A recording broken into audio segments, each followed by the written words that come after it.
Boa noite a todos. Estamos iniciando a live de celebração da primeira Semana Brasileira de Afro-Observação de Aves. Está chegando ao fim. A semana está chegando ao fim, né? Mas com certeza teremos desdobramentos e outras ações vindas dessas, né? Eu queria convidar todo mundo que está assistindo no YouTube, né, para vir para o Zoom, que hoje é uma live de celebração, a gente quer conversar, escutar a opinião de todo mundo, escutar o que cada um tem a dizer sobre as suas impressões, sobre os seus aprendizados da semana, né? Bom, para quem não sabe, eu sou a Clarissa, eu sou ornitóloga e passarinheira, entre outras coisas, né? E hoje nós vamos fazer um balanço geral da semana, retomar alguns pontos importantes, celebrar todas as pessoas negras que são apaixonadas por aves. E é isso aí, né? Essa semana foi uma oportunidade para ornitólogos e ornitólogas, passarinheiros e passarinheiras negros e negras se reconhecerem uns nos outros e celebrar essa identidade, dando visibilidade para esse grupo que recorrentemente é subrepresentado em vários setores da nossa sociedade, né? Durante a semana, os perfis das redes sociais do Avistar e do Bem Te Ouvir receberam 16 palestrantes negros e negras. Nós divulgamos o trabalho de 19 estudantes e profissionais negros e negras, e foram mais de 10 horas discutindo negritude, inclusão social, universidade, gênero, consultoria ambiental, passarinhadas e muitos passarinhos. Eu vou fazer um resumo rápido de como foi essa semana, e depois eu quero ouvir de cada um dos organizadores, dos participantes, dos telespectadores, o que cada um achou, né, do nosso evento, os pontos altos, algumas reflexões aí importantes que a gente tirou.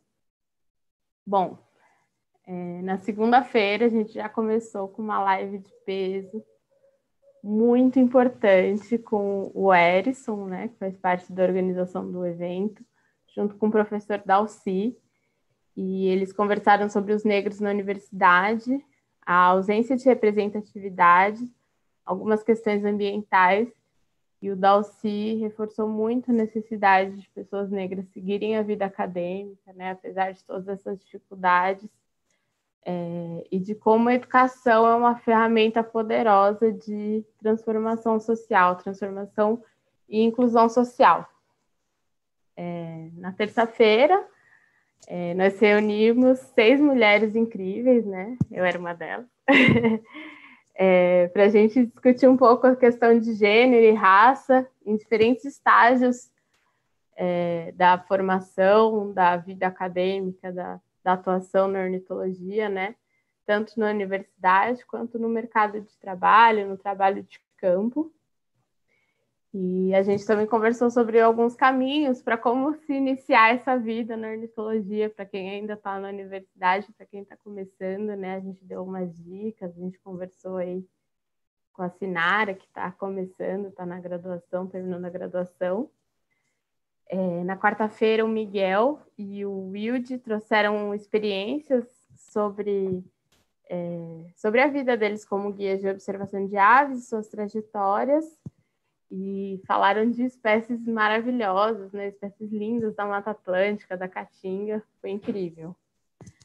Bom, na quinta-feira a gente saiu um pouco do foco da ornitologia, mas não tanto, né? Porque, junto com a Juliana, esse universo para dentro da atuação dela como arte educadora.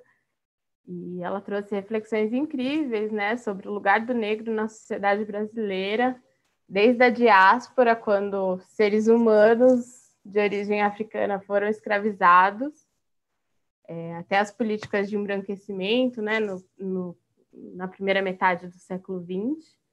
E o Wanner também trouxe uma perspectiva política do uso e da apropriação da terra. Eles também falaram muito sobre religião, sobre identidade, sobre a expressão dessa identidade e a arte, né? Tudo isso conduzido pela Mari.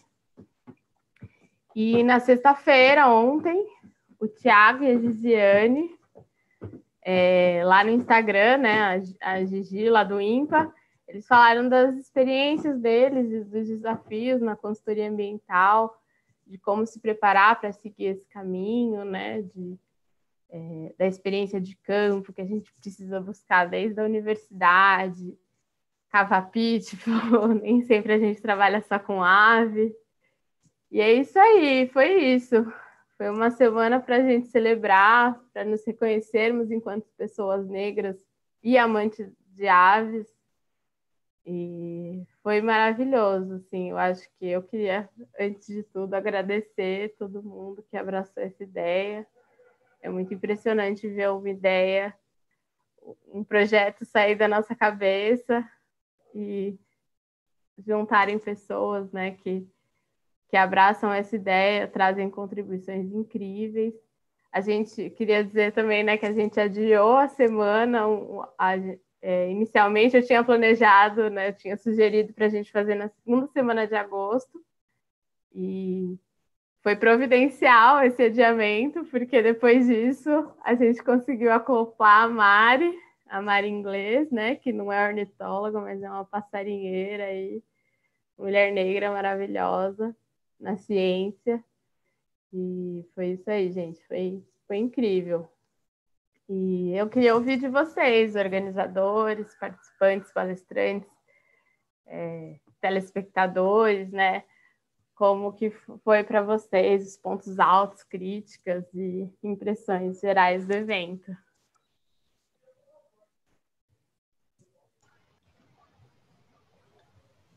Acho que a gente pode começar com o ornitólogo mais experiente aqui, né? Pode ser? Dalcy? Sim, com certeza. Professor Dalcy, grande Dalcy. Dai-nos a honra.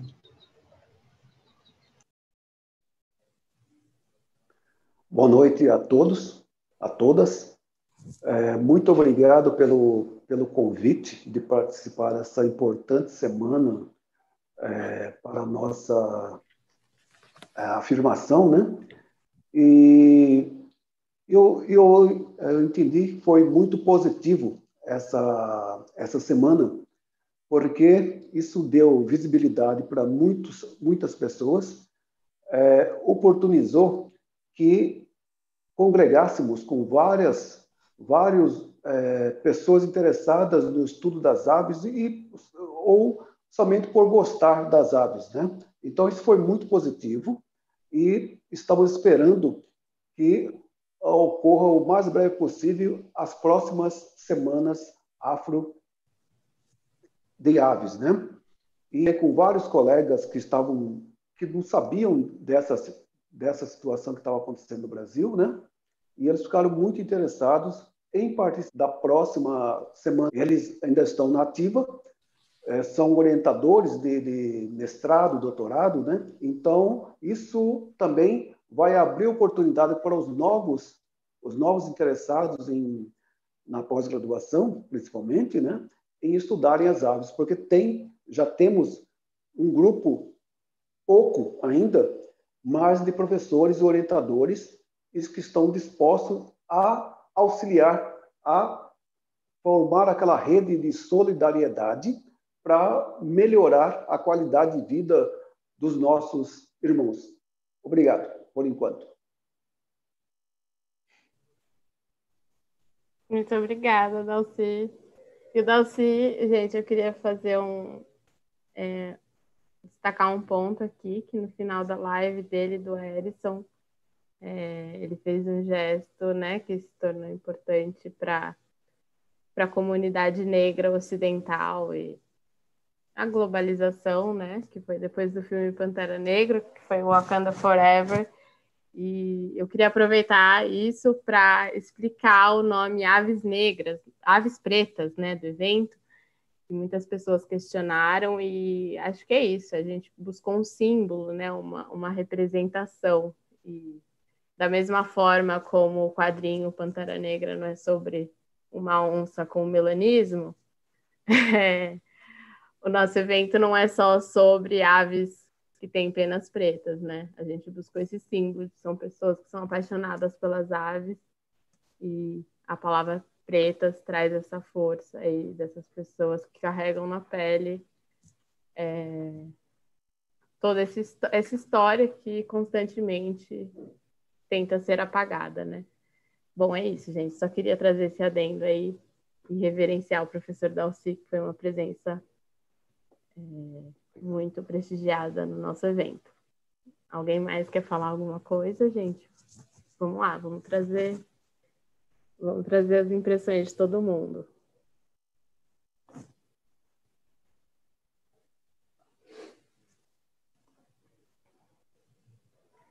Vanner, você que está do lado da minha carinha aqui, você vai ser o requisitado para falar.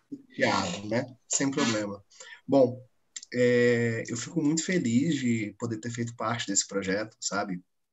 Dar aquela aquecida no coração, ainda mais pelos tempos difíceis que a gente tem vivendo, até comentei isso no nosso grupo hoje, né? É muito gratificante poder conversar sobre esse grupo que a gente é apaixonado e poder conversar sobre esse lugar que a gente precisa, né?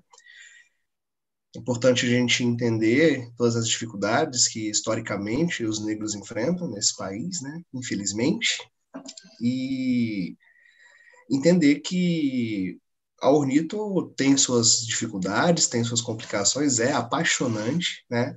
E que, às vezes, pelas dificuldades e pelas complicações da Ornito, a gente acaba se tornando um pouco excludente, né?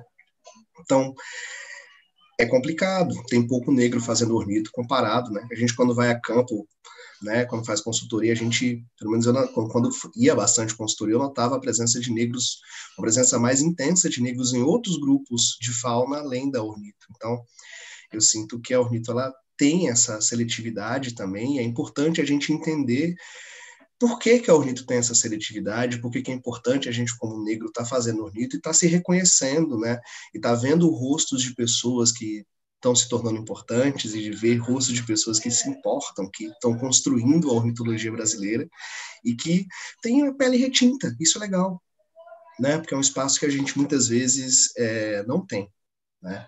Então, nossa, para mim tem sido excelente, né? Participar dessa semana tem sido muito gratificante, sabe?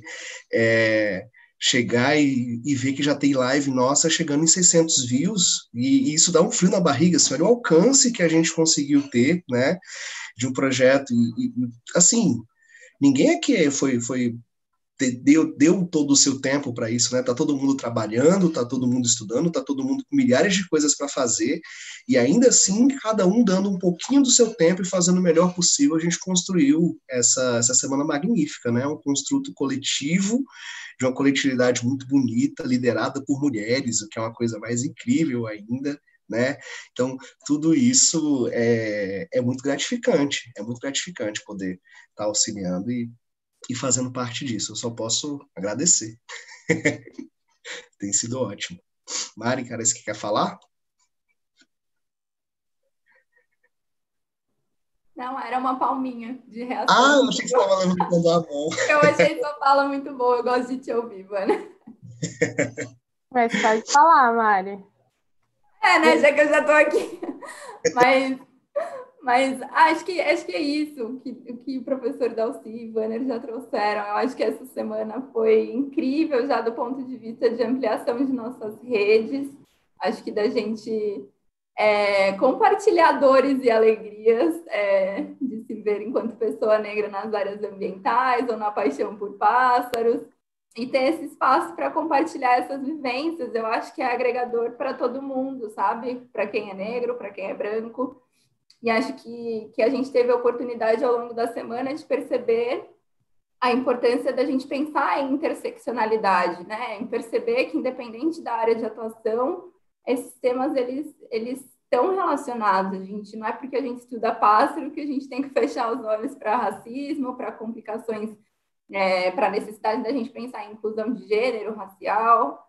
Então, eu acho que ao longo da semana a gente teve a oportunidade de trazer bastante essas experiências que são tanto a nível pessoal, né, e que nos tocam. Acho que foi muito bonito ouvir relatos ao longo da semana que foram bastante pessoais, e a abertura das pessoas para compartilhar isso me tocou bastante. E toda essa parte teórica que ao longo da nossa formação a gente acaba negligenciando, né? Acho que por falta de oportunidade mesmo, quando a gente para pensar, né? Quem foram nossos professores negros? Quantas vezes a gente ouviu pessoas negras contando nossa própria história, pensando aí na live da Ju, com o Vanner, né? Eu achei que foi bem marcante para mim. Fiquei muito feliz de ter participado. Foi significativo também para mim acompanhar essa semana lá fora, que foi antes, né? E chegar. Queria muito conseguir ver isso acontecendo aqui no Brasil, então eu fico muito feliz, Clarissa, que você tenha iniciado esse processo e que tenha dado tempo de eu entrar nessa luta que é nossa aí. E acho que é só o começo, eu vejo como o começo de uma rede bem bonita. Novembro está aí, mês da resistência negra também, de repente a gente pensa em mais ações. Acho que é só um começo mesmo, sabe? Eu vejo que é um processo bem gratificante, apesar do cansaço que o Bana também mencionou. Acho que é isso, gente.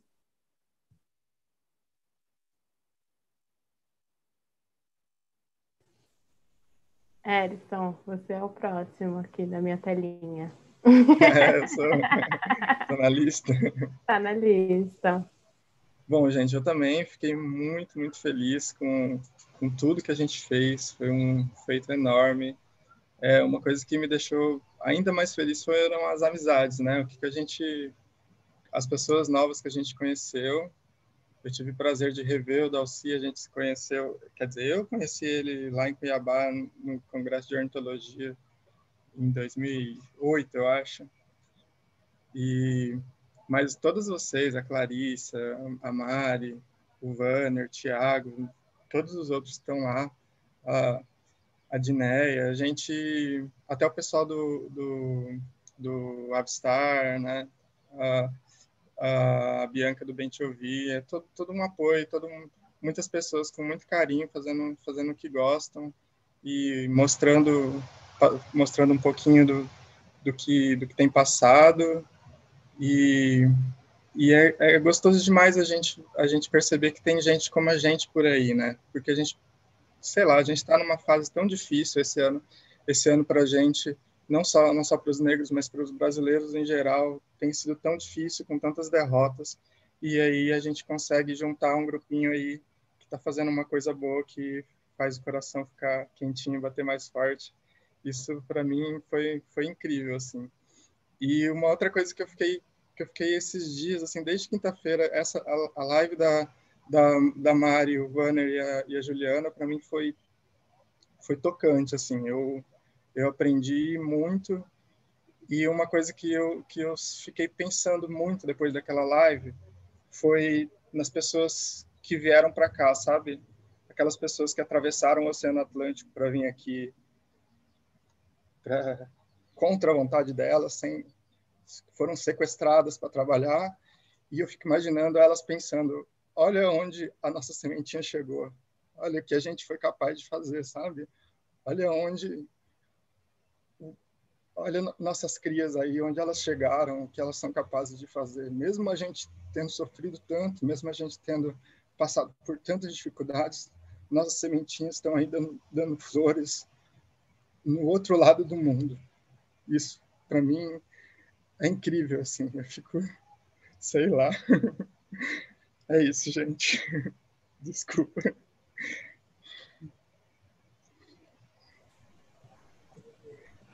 Imagina, Erison, é lindo. Acho que todo mundo que se identificou, né, em algum momento essa semana ficou bastante emocionado.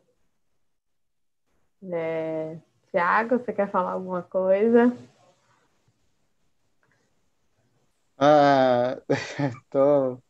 Putz, falas emocionantes, né? Desde ontem aí eu tô meio à flor da pele com a Gi e a gente tá nesse, sei lá, um mês já nessa intensidade aí de fazer esse evento acontecer. E, putz, acho que eu fui chamado assim, na verdade eu nem sei como é que a Clarissa me achou, alguém me achou aí. Sei que foi a Diné que indicou por um amigão que é o Fernando Flores, que acho que falou para ela de mim. E o engraçado é que eu conheci o Fernando Flores no Congresso de Cuiabá que o Dalcy organizou. Então, sabe, as coisas às vezes parecem tão interligadas assim, e eu estava pensando aqui sobre o que o Wanner falou, e a gente está puxando um novilho, sabe? A ponta do novilho, assim.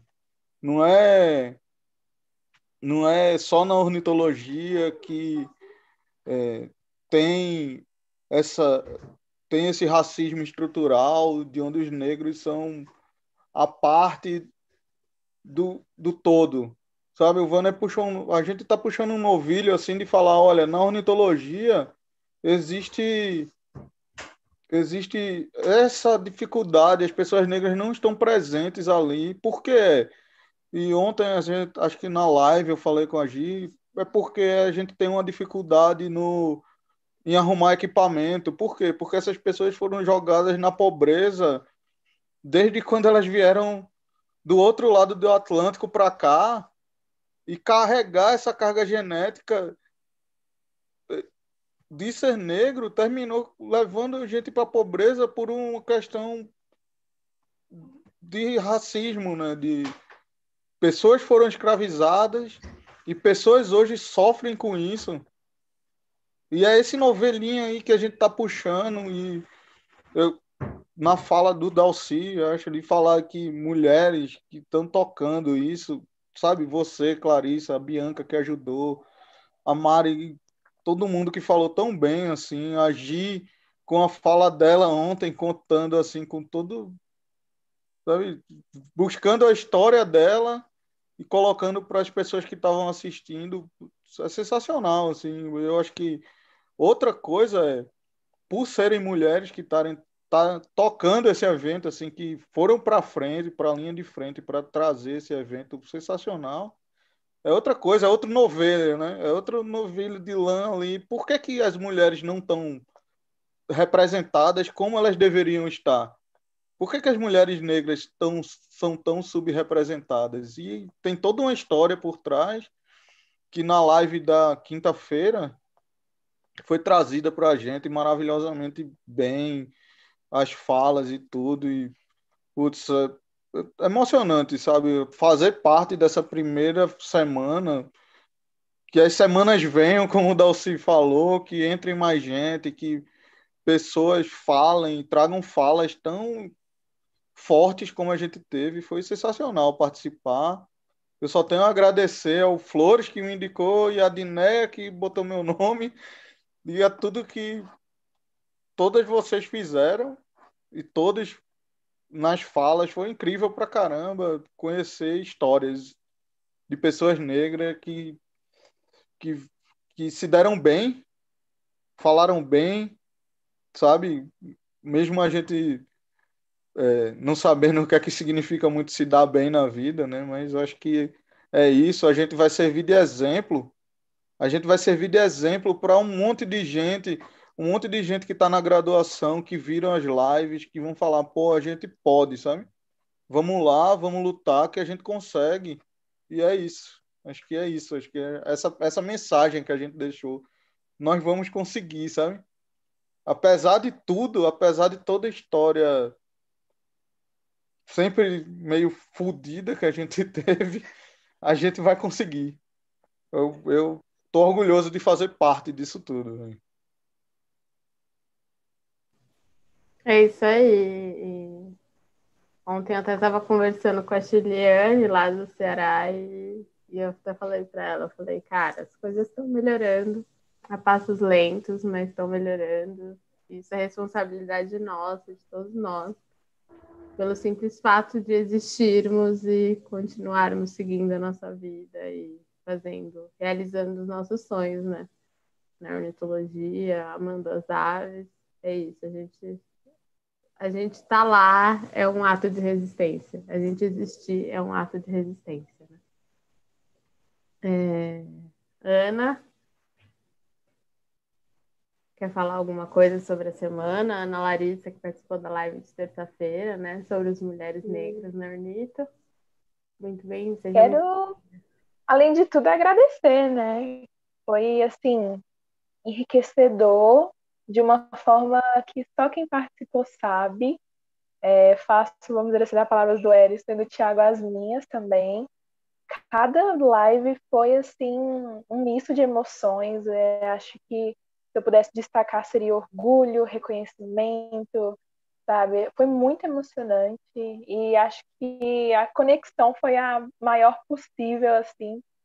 Essas conexões, igual o pessoal estava falando, as amizades, as conexões que a gente fez durante essa semana vão ser importantes não só para a semana, para as próximas que virão, mas também como ponto de apoio, ponto de equilíbrio para que a gente continue nessa luta, igual mesmo a Clarissa falou, é resistência mesmo, a gente está aí para resistir e para fazer acontecer.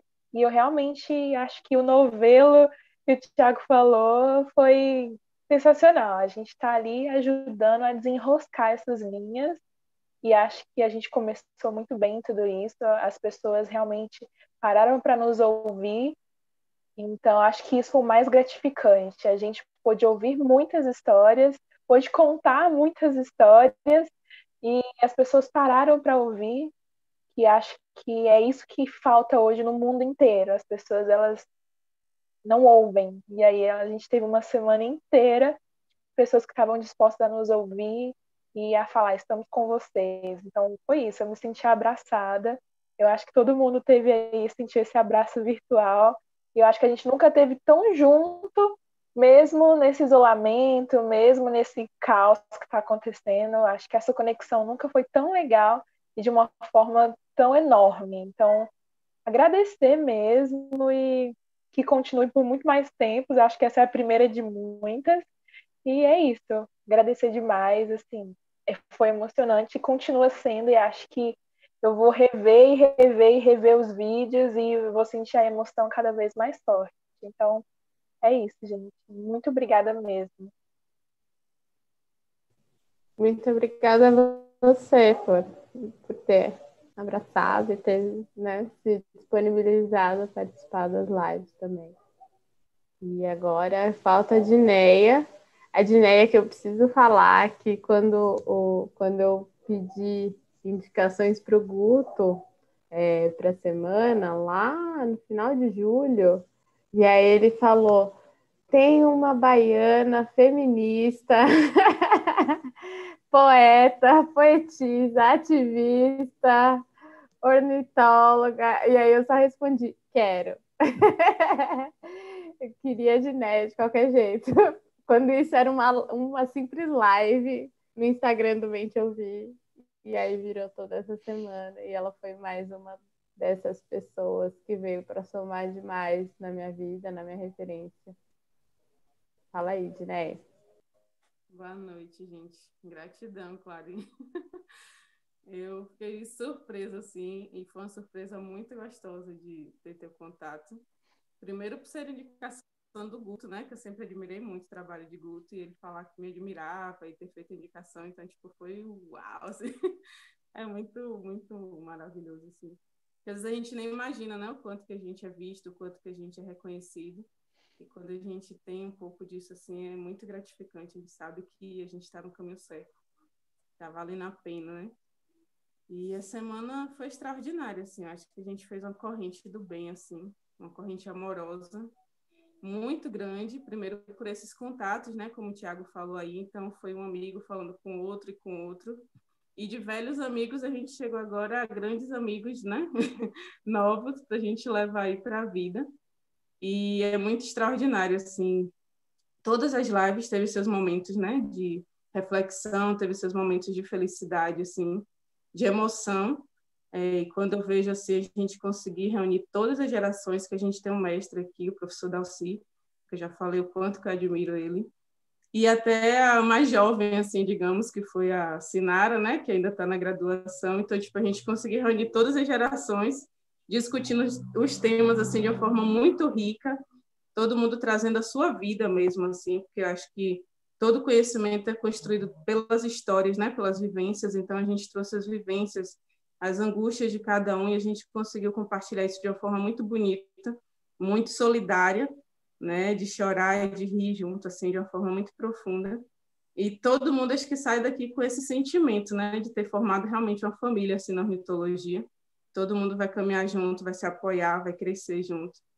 E eu estou, assim, feliz demais, porque cada momento eu sei que a gente vai construir coisas maiores, momentos maiores, vivências maiores, e vai levar isso para a história, assim. Podem vir milhares de outras semanas, mas essa vai ficar marcada, porque a gente deu um pontapé, assim, para a história, e essa história vem sendo contada há séculos, e a gente está aqui, como o Erison falou, né? Deixando essa sementinha também para que essa história ela não se apague, mas que ela se fortaleça e cresça muito. Então, gratidão demais a cada um de vocês. Eu estou muito feliz e a gente vai seguir junto por muito tempo aí. Com certeza, construindo muita coisa linda. É isso aí, gente. Avante. Eu queria ver agora, só para finalizar essa rodada, né, de impressões da semana, eu queria ver se a Lara quer falar um pouquinho alguma coisa. A Lara, quanto pessoa negra, não da ornitologia, e que eu vi aqui que está também no Zoom, a Daniela Maia, não sei se ela vai querer falar também, mas quanto pessoa branca da ornitologia, que eu vi que acompanhou toda semana, que divulgou, eu queria ouvir um pouco as impressões de vocês. Não sei se vocês estão aí, estão dispostas a falar, Lara, Dani. Acho, não sei. Oi, gente, vocês estão me ouvindo? Sim, estamos Bom, ouvindo. como foi falado, eu não sou da área, né? Eu, no caso, sou da geografia, mas eu fico muito feliz de poder ajudar, contribuir com essa semana, né? Ajudar no apoio. E assim, eu faço das palavras dos outros a minha. Foi uma semana de muito aprendizado. Eu aprendi muito, assim. Estava até conversando com a Erison que eu me interessei bastante pelas coisas que vocês foram falando, pesquisei até algumas, assim. E ver o tanto que esse assunto é emergente, ver o tanto que isso precisa ser falado, né, em todas as áreas, né? Porque a gente precisa ter esse destaque. Então, eu fico muito feliz, assim, de vocês terem me colocado no grupo, terem compartilhado comigo essas experiências maravilhosas, viu? Foi um prazer imenso. É isso, gente. Muito obrigada. Obrigada, Lara. A Lara ajudou bastante fazendo as artes, né, da semana, as artes para divulgação. E acho que a Dani não respondeu, não sei se ela tá só Oi, aqui. aí. Estamos ouvindo. E olha, eu acho que não tem muito mais o que falar. Eu acho que essa é uma semana que a gente estava aqui para ouvir mesmo. E eu só tenho a agradecer vocês por terem compartilhado essas histórias com a gente. Eu acho que é importante dizer que eu acho que não é a questão da gente romantizar essas situações que vocês passaram para a gente, né? Acho que esse é um primeiro passo importante, é a gente entender, absorver o que vocês passaram, mas refletir. Eu acho que mesmo as pessoas que talvez se considerassem não racistas ou eu apoio, eu ajudo, eu estou aqui, eu estou participando, mas eu acho que a gente percebe o quanto que a gente ainda é raso. Eu acho que o tanto que a gente ainda tem que aprender e o quanto que a gente não sabe nada, por mais que a gente ache que a gente já está no caminho de aprender. Eu acho que, para mim, foi muito além das lives. Eu até escrevi isso lá no YouTube, muito além das lives. Foi uma semana de reflexão constante e de rever muitas das minhas vivências e querer aprender mesmo, e pensar e ver que a gente ainda está muito atrás do que a gente acha que a gente está, em crenças, em vivências, em consciência, sabe? Então, eu só tenho a agradecer mesmo por vocês terem proporcionado esse momento pela gente. Eu estou muito feliz porque eu acho que esse é um ano de tantas frustrações que eu acho que aqui foi uma semente que brilhou, assim, que tinha que acontecer e que bom que aconteceu. Espero que não fique aqui, que não acabe nessa semana, né? Mas que a gente leve isso aí para frente. E parabéns, gente. Acho que não tenho muito o que dizer sobre vocês. Vocês são maravilhosos todos. Obrigado por esse momento que vocês compartilharam com a gente. Obrigada, Dani, pela sua contribuição. Eu pus a Dani agora numa sinuca de bico, não tinha conversado com ela, mas como eu vi que ela acompanhou a semana inteira, né? compartilhou, divulgou, apoiou bastante a gente. Resolvi chamar ela aí para ter esse olhar que a gente está, esse olhar que é o mais comum, né? Que a gente está mais acostumado de ver da pessoa branca, mas não nessa situação de desconforto que eu acho que alguns assuntos da semana trouxeram, né? Esse lugar de olhar para uma coisa feia que o Brasil, né? Que o brasileiro tende a fechar os olhos. Agora eu trouxe aqui um pouquinho um pouco dos resultados do nosso questionário. A gente divulgou um questionário antes, né, do início da semana, até como divulgação. E eu trouxe alguns resultados, eu queria mostrar aqui, divulgar para vocês. Deixa eu compartilhar a tela.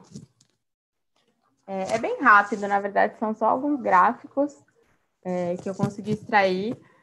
Eu filtrei os resultados, né, só para as pessoas que se autodeclaram negras. A gente deixou o questionário aberto para todo mundo, mas como já tinha um direcionamento, um enfoque maior, a gente teve um maior número de pessoas negras que responderam, e por conta disso talvez não seja tão representativo, mas de 84 pessoas que responderam, né? Não está mudando a tela. Só um minutinho, gente. Zeca, você tá aí? Me ajuda. Oi. Eu não tô conseguindo passar para o lado a apresentação. Tá, tentou clicar no canto. No canto da tela? Foi. Isso. Bom, no total de 84 pessoas que responderam, né? Eram 62 eram ornitólogos e ornitólogas, e observadores e observadoras de aves negros e negras. A gente tem, em relação ao gênero, né? 57% se declaram homens, né? Se reconhecem como homens, 39% como mulheres, e 4% preferiram não declarar. Em relação à idade, entre 20 e 29 anos, 47%, né, das pessoas que responderam têm essa idade, 44% têm entre 30 e 39 anos, 6% têm entre 40 e 49 anos e 3% mais de 50 anos. Então, é uma porcentagem aí que a gente espera que mude, né?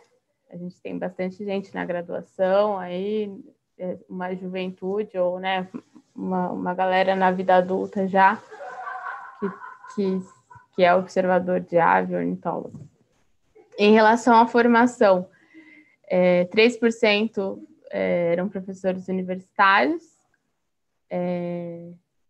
43% têm algum título de pós-graduação ou estão, né, no mestrado, pós-graduação estrito sensu, esqueci de colocar aqui, mas 43% estão no mestrado, já completaram o mestrado, ou estão no doutorado, ou já completaram, ou estão no pós-doc. E 54% estão na graduação ou já completaram a graduação. Em relação à atividade ornitológica que mais praticam, a maioria pratica por hobby, né, como atividade recreativa, 37%, 34% pratica, né, a ornitologia na pesquisa, e na sequência tem consultoria ambiental, 13%, e tanto em ONGs, né, como trabalhos, né, comunitários e tal, e quanto turismo, guias, são 8%, né, dessas pessoas que responderam.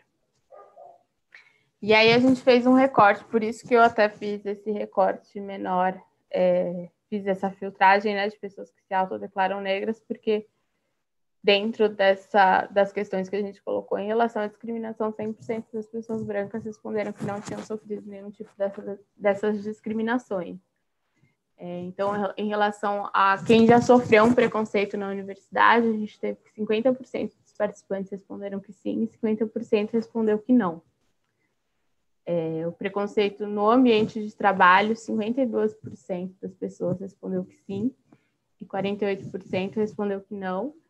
E em relação à perda, né, se alguém já perdeu uma oportunidade de trabalho ou de estudo por ser negro, 26% das pessoas respondeu que sim e 74% respondeu que não.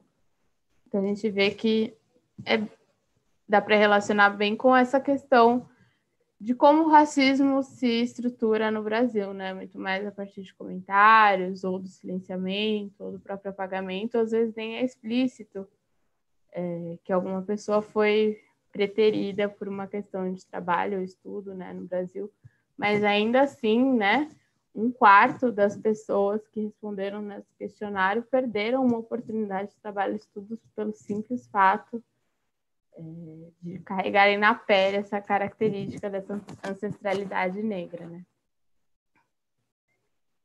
E é isso, gente. Eu não trouxe muitos dados, acho que até não tem muitos dados, né, sobre essa questão. Até uma sugestão que eu deixo aí para o Guto, ou para alguém, para quem se interessar em fazer um censo dos observadores de aves, dos ornitólogos no Brasil, de incluir questões de raça e questão de renda, porque se a gente não tivesse uma desigualdade racial no Brasil, elas seriam irrelevantes, mas como a gente tem, elas são relevantes em qualquer setor que você for analisar. Se a gente tivesse uma distribuição de renda igualitária, essas questões também seriam irrelevantes, mas como a gente não tem, como a desigualdade social, a desigualdade de renda é muito grande no Brasil, são questões relevantes, né, para se trazer em qualquer setor da sociedade. Eu acho que é importante a gente ter esse panorama, porque existe uma segregação social, uma segregação racial muito forte no Brasil. E foi bem rápido, foi só isso, né, para eu trazer para vocês os resultados desse nosso questionário. A gente vai deixar o questionário aberto para quem quiser responder. A gente pode até elaborar um questionário melhor. Como eu falei, a gente fazer um censo aí dos observadores de aves um pouco mais completo, para fazer uma caracterização um pouco mais completa, quem tiver sugestões. O Erison comentou aqui no chat que o Dalci fez isso para o Mato Grosso, a partir do Wikiaves. Dalci, quer falar um pouco para a gente, retomar um pouco, né, que você já falou na live? Eu achei bem legal esses dados que você trouxe. Ok.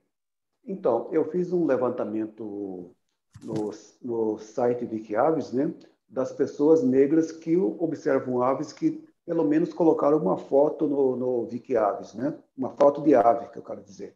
Então, no estado de Mato Grosso, somente 9 pessoas são negras que fazem, que são cadastradas no Wikiaves. Somente 9 pessoas. 7 homens e 2 mulheres. Eu conversei com o Eric e isso está aberto para qualquer outro colega que queira nos ajudar, para a gente fazer para o Brasil todo. Então, para a gente ver como que está essa situação no Brasil como um todo. Isso dá um artigo muito interessante, né? E que vai também auxiliar no direcionamento de por que, por exemplo, que tem alguns negros que estão no Wikiaves, mas nunca depositaram uma foto. Qual que é a razão disso? É porque eles não têm máquina fotográfica? Não sabem fotografar? Ou não têm dinheiro para comprar o equipamento? Então, tem várias situações que poderiam ser resolvidas, né, na medida que nós possamos fazer uma rede de solidariedade. Então, nesse sentido, que eu convoco os colegas, outros colegas, para que possamos fazer esse censo nacional dos observadores que estão na plataforma Wikiaves. Obrigado. Acho que é importante, né, a gente ter essa percepção, até para ter uma percepção de como essa questão evoluiu, né? Não é querer ficar ressentido, nem nada disso, ou falar, olha, como existe racismo na observação de aves, nada disso, é até para a gente conseguir ver como essa questão evolui. Daqui a 5 anos eu espero que tenha mais, daqui a 10 anos eu espero que tenha mais, e é isso aí, gente. Até ver resultados para políticas de inclusão, para trabalhos sociais que são feitos, né? Claro. Veio um comentário do YouTube, né, do Ricardo Tadeu Santori, que falou que fez uma pesquisa semelhante lá no Rio, né? Então, até interessante, né? A gente está trocando essas figurinhas agora, a gente está abrindo esse espaço, é muito legal, porque isso permite que a gente consiga melhorar a nossa captação de dados, a gente está prospectando esses dados, né? Esses dados não existem, então realmente é importante a gente conhecer, né? A gente tem que fazer estudo base mesmo para entender todos esses processos, né? A gente está descobrindo esses processos agora também, né? Eu digo por mim, eu talvez nunca tivesse pensado tanto nessa questão até a gente pensar em fazer a semana. E depois que eu pensei, participei e filosofei sobre a semana, eu comecei a notar realmente esse reflexo que a ornitologia sofre do sistema excludente que o Brasil vivencia, né? É um reflexo, a ornito reflete. Como tudo, né? Não tem como. Não existe isso de não existe racismo em tal setor, não existe machismo em tal setor. Nós somos a sociedade, tudo está dentro dela, né? E a gente cresceu nessa sociedade. Mas é isso, gente. Quem tiver dado alguma pesquisa em relação a isso, alguma observação para fazer, contacta aí alguém aí da organização, manda no Avistar, no Bem Te Ouvir, que a gente vai reunir e cada vez ter uma visão mais clara, né, dessa questão, até para a gente traçar um histórico, que eu acho que é importante. Agora eu queria chamar o Vanner, a Mari e a Karen, que está aqui também como convidada na nossa live de celebração, para a gente retomar um pouquinho de uma discussão que rolou lá na live de quinta-feira, sobre racismo ambiental, também para a Mari e para a Karen falarem um pouco de um texto que elas escreveram sobre Black in Nature, a hashtag que subiu junto com Black Birders Week, e para a gente refletir um pouco dessa interação, dessa relação, né, dos negros e o meio ambiente. Eles vão falar um pouquinho e depois a gente vai abrir para discussão. Quem quiser fazer complementações via chat ou via vídeo, muito bem-vindo. Legal. Você quer começar, Mari? Você que sabe, Vânia. Pode ser, talvez, você que sabe. Eu dou sempre preferência às mulheres. Então eu começo com a Karen. Eu não estou vendo a Karen, ela está aqui? Estou aqui, sim. Show. Bom, acho que só para introduzir, né, a gente... Karen é ecóloga, depois Karen se apresenta, não preciso te apresentar, né, amiga? Mas somos de outras áreas, mas a gente se uniu, acho que nessa linha do quanto a representatividade importa e do significado que teve essa rede. Karen e eu nos conhecemos num congresso de divulgação científica, um encontro, né, de divulgação científica, e éramos uma das poucas mulheres negras naquele espaço, e a gente já também super se acolheu. Essa escrita, ela surge no mês de julho, também em resposta a esses movimentos que estavam rolando, do Black Nature e do Black Birders Week lá nos Estados Unidos. A gente também ficou pensando, nossa, isso tem tudo a ver, vamos escrever algo sobre isso. E aí a gente escreveu bem despretensiosamente, acabaram postando no site do Mulheres da Ciência, Ciência na Rua, porque Karen e eu, a gente tem atuado em divulgação científica nas nossas áreas de atuação, entendendo a possibilidade da divulgação científica e da gente apresentar nossas áreas de estudo também como um potencial transformador da sociedade, também olhando para esses temas de inclusão, de cidadania, em nossos distintos projetos, né? E aí, quando a gente escreve esse texto, a gente fala um pouco, a gente questiona justamente por que nessas pautas ambientais, de maneira geral, a gente sempre vê um protagonismo branco e frequentemente masculino, né? Então, sei lá, se a gente pensar nos documentários de natureza, será que mudou tanto ao longo dos anos aquela figura do homem branco explorador, que eu acho que permanece desde, né? Se a gente lembrar ali da fala da Juliana, desse histórico colonialista mesmo. Será que está tão diferente assim em 2020, né? Onde estão as mulheres que aproveitam a natureza, que gostam de estudar os animais, os pássaros? E aí a gente pensa nisso também para o protagonismo branco, quando a gente olha para as instituições, às vezes privadas, para as ONGs. Quem são as pessoas negras ou indígenas que coordenam projetos de sei lá, proteção ambiental nas diferentes áreas, né? Acho que vale a gente até mencionar, a Karen falou aqui, lembrar das mulheres indígenas também, né? Quando a gente pensa nas pautas ambientais, são essas comunidades tradicionais que estão aí lutando por esses espaços cuja vivência depende da preservação desses espaços, e poucas vezes a gente vê o protagonismo, por exemplo, de mulheres indígenas, de mulheres ribeirinhas.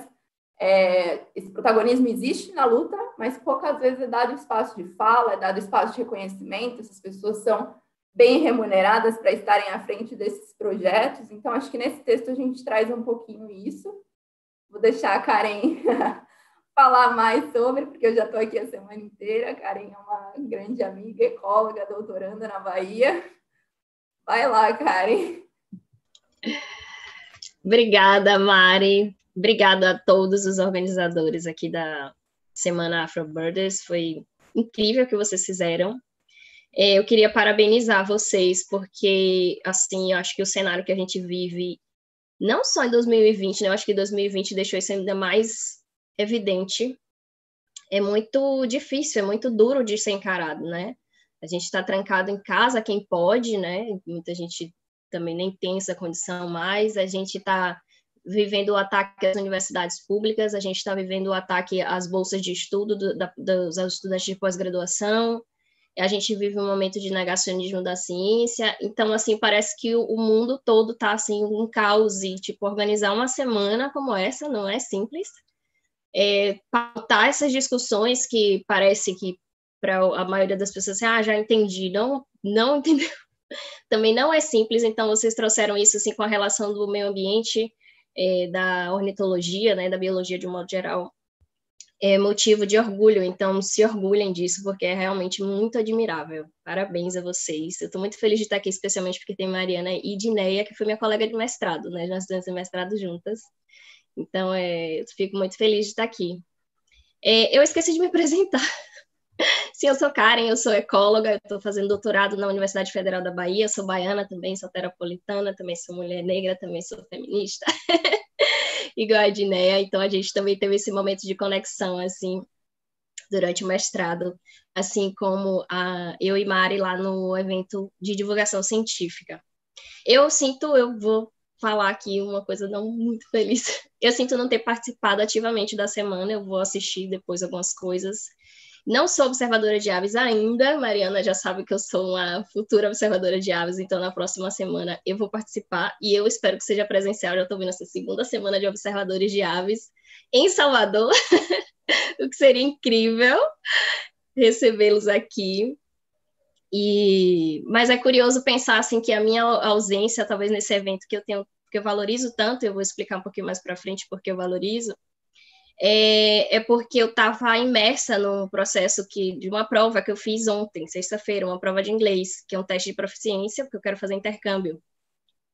E aí eu consegui passar nesse teste de inglês. Eu comentei com a Mariana o quanto isso era significativo para mim.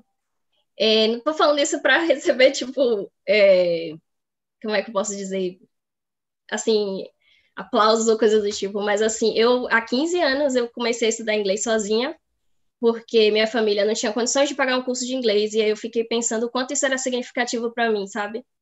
E o quanto essa minha história, ela não é só minha, ela está permeando a história de várias outras meninas e vários outros meninos negros que foram condicionados a essa situação, sabe? De não ter acesso a tudo que é até básico, né? Em alguns casos. E aí, quando vocês trazem todas essas outras questões, esses marcadores sociais, associado à questão de raça, de gênero, para falar de meio ambiente, que são coisas que também não estão deslocadas, é algo muito, muito, muito admirável e muito necessário. Inclusive para construir, não a narrativa de reforçar as nossas dores, mas também para construir uma narrativa positiva daquilo que a gente pode fazer e de que ninguém vai dizer que a gente é incapaz de fazer. Então, parabéns para vocês, assim, por esse momento, e obrigada também por estar aqui acompanhando isso. Sobre o texto, né, assim, eu trabalho com ciência cidadã, que é um tema que está totalmente dialogando com a observação de aves, e o texto que eu e Mari escrevemos surgiu também por causa de um evento de racismo que o Chris Cooper, que é um observador de aves e pesquisador nos Estados Unidos, ele sofreu. Ele estava fazendo observação de aves no Central Park, se não me engano, e aí uma mulher foi lá e disse que se sentiu ameaçada porque ele estava lá, ia chamar a polícia, aquela coisa. E aí surgiu esse episódio, e aí surgiu o movimento Black Nature, e a gente aderiu a esse movimento e quis trazer um pouco dessa discussão aqui também para o Brasil. E para mim, enquanto pesquisadora, entusiasta também da ciência cidadã, né, pensando que isso que não deve ser usado como uma ferramenta para usar as pessoas para coletarem dados, muito pelo contrário, mas sim para aliar a questão da educação científica, a formação da cidadania, orientar o uso da ciência para a formulação de políticas públicas. Foi muito bacana a gente trazer essas discussões de tipo como é que a gente pode pensar em meio ambiente, em educação e em representatividade. Então, pensando em todas essas questões assim que atravessam a minha vida e a vida de Mariana e também de outras pessoas negras. E esses episódios que aconteceram, a gente se sente motivada a escrever esse texto, né? E é interessante pensar que no texto a gente traz discussões assim que são mais acadêmicas, mas também traz o exemplo de Eliette Paraguaçu, que é uma pescadora marisqueira daqui de Ilha de Maré, de Salvador. Então, se vocês puderem assistir, tem até um link do vídeo que ela fez. Eliette Paraguaçu é uma liderança admirável, uma mulher negra que luta também pelo meio ambiente, né, pela proteção dos mangues lá em Ilha de Maré. Ilha de Maré é um lugar paradisíaco aqui de Salvador. E é importante perceber o quanto que essas lutas que não estão dentro do ambiente acadêmico são invisibilizados, inclusive por nós acadêmicos, né, que estamos nesse meio.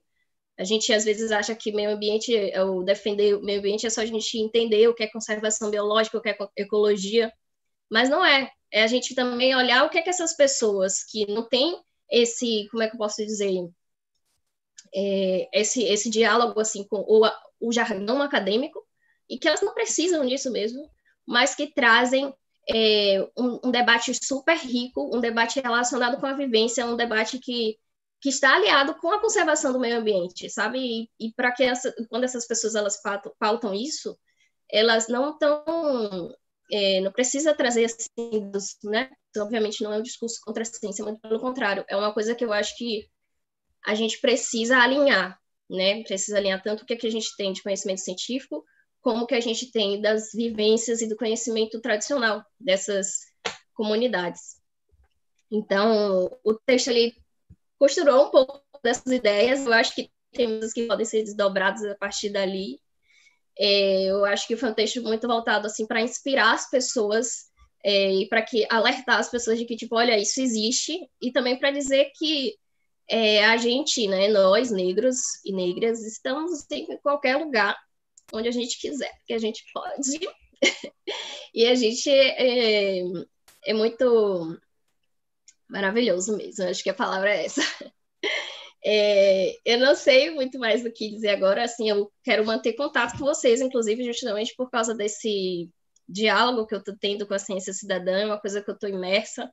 O professor Dalcy, prazer em te conhecer, mencionou essa coisa da importância de trazer, né, essas evidências sobre alguns dados demográficos mesmo relacionados à participação de pessoas na ciência. Isso está muito relacionado também com o que eu estou pesquisando agora no meu doutorado, e porque eu quero saber o que está relacionado com engajamento, porque as pessoas elas são mais ou menos adeptas à conservação da biodiversidade, então não tem como pensar nessas questões sem trazer esses lugares sociais, né, diversos que existem.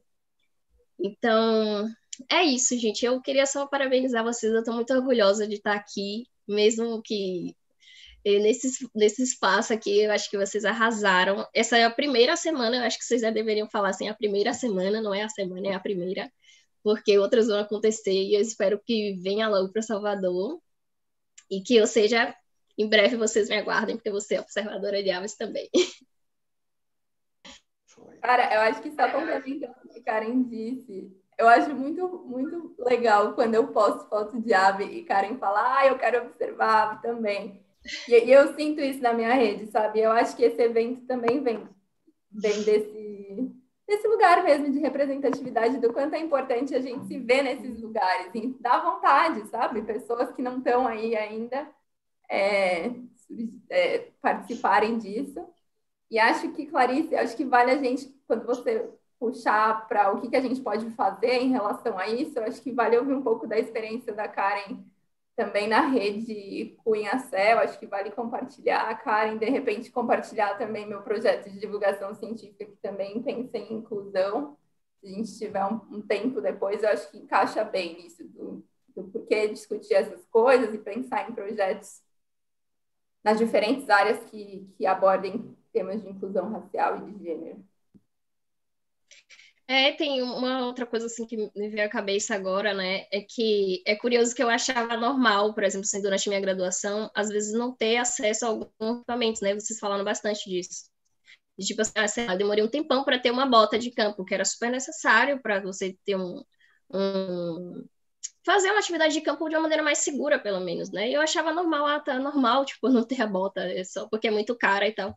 Quando não, isso não é para todo mundo, nem para todo mundo é assim. Então, eu fui também, ao longo da minha carreira acadêmica, eu fui percebendo o quanto que certas coisas elas não eram exclusivas minhas, porque estava inserida num ambiente que era muito branco, e você, assim, pô, e depois você começa a perceber que tem outras pessoas que vivem a mesma coisa que você, e você deveria estar questionando isso aqui, eu deveria na maneira de mudar isso, seja presencialmente, não para mim, né, não para minha vida, né, mas de uma maneira para gerações futuras, práticas públicas, para pensar em política pública também.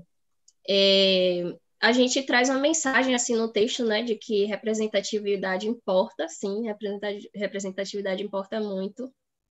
Tem a representatividade, a ideia de que a gente precisa estimular também, né? Conversar, mostrar, dar voz, não ser só uma figura que está ali representando, mas uma figura que fala, uma figura que age, uma figura que estimula, que também inspira as pessoas como nós para também ocupar o que elas quiserem na vida, especificamente falando aqui, seja na ciência, na observação de natureza, no contato com a observação disso, enfim, são essas coisas, assim.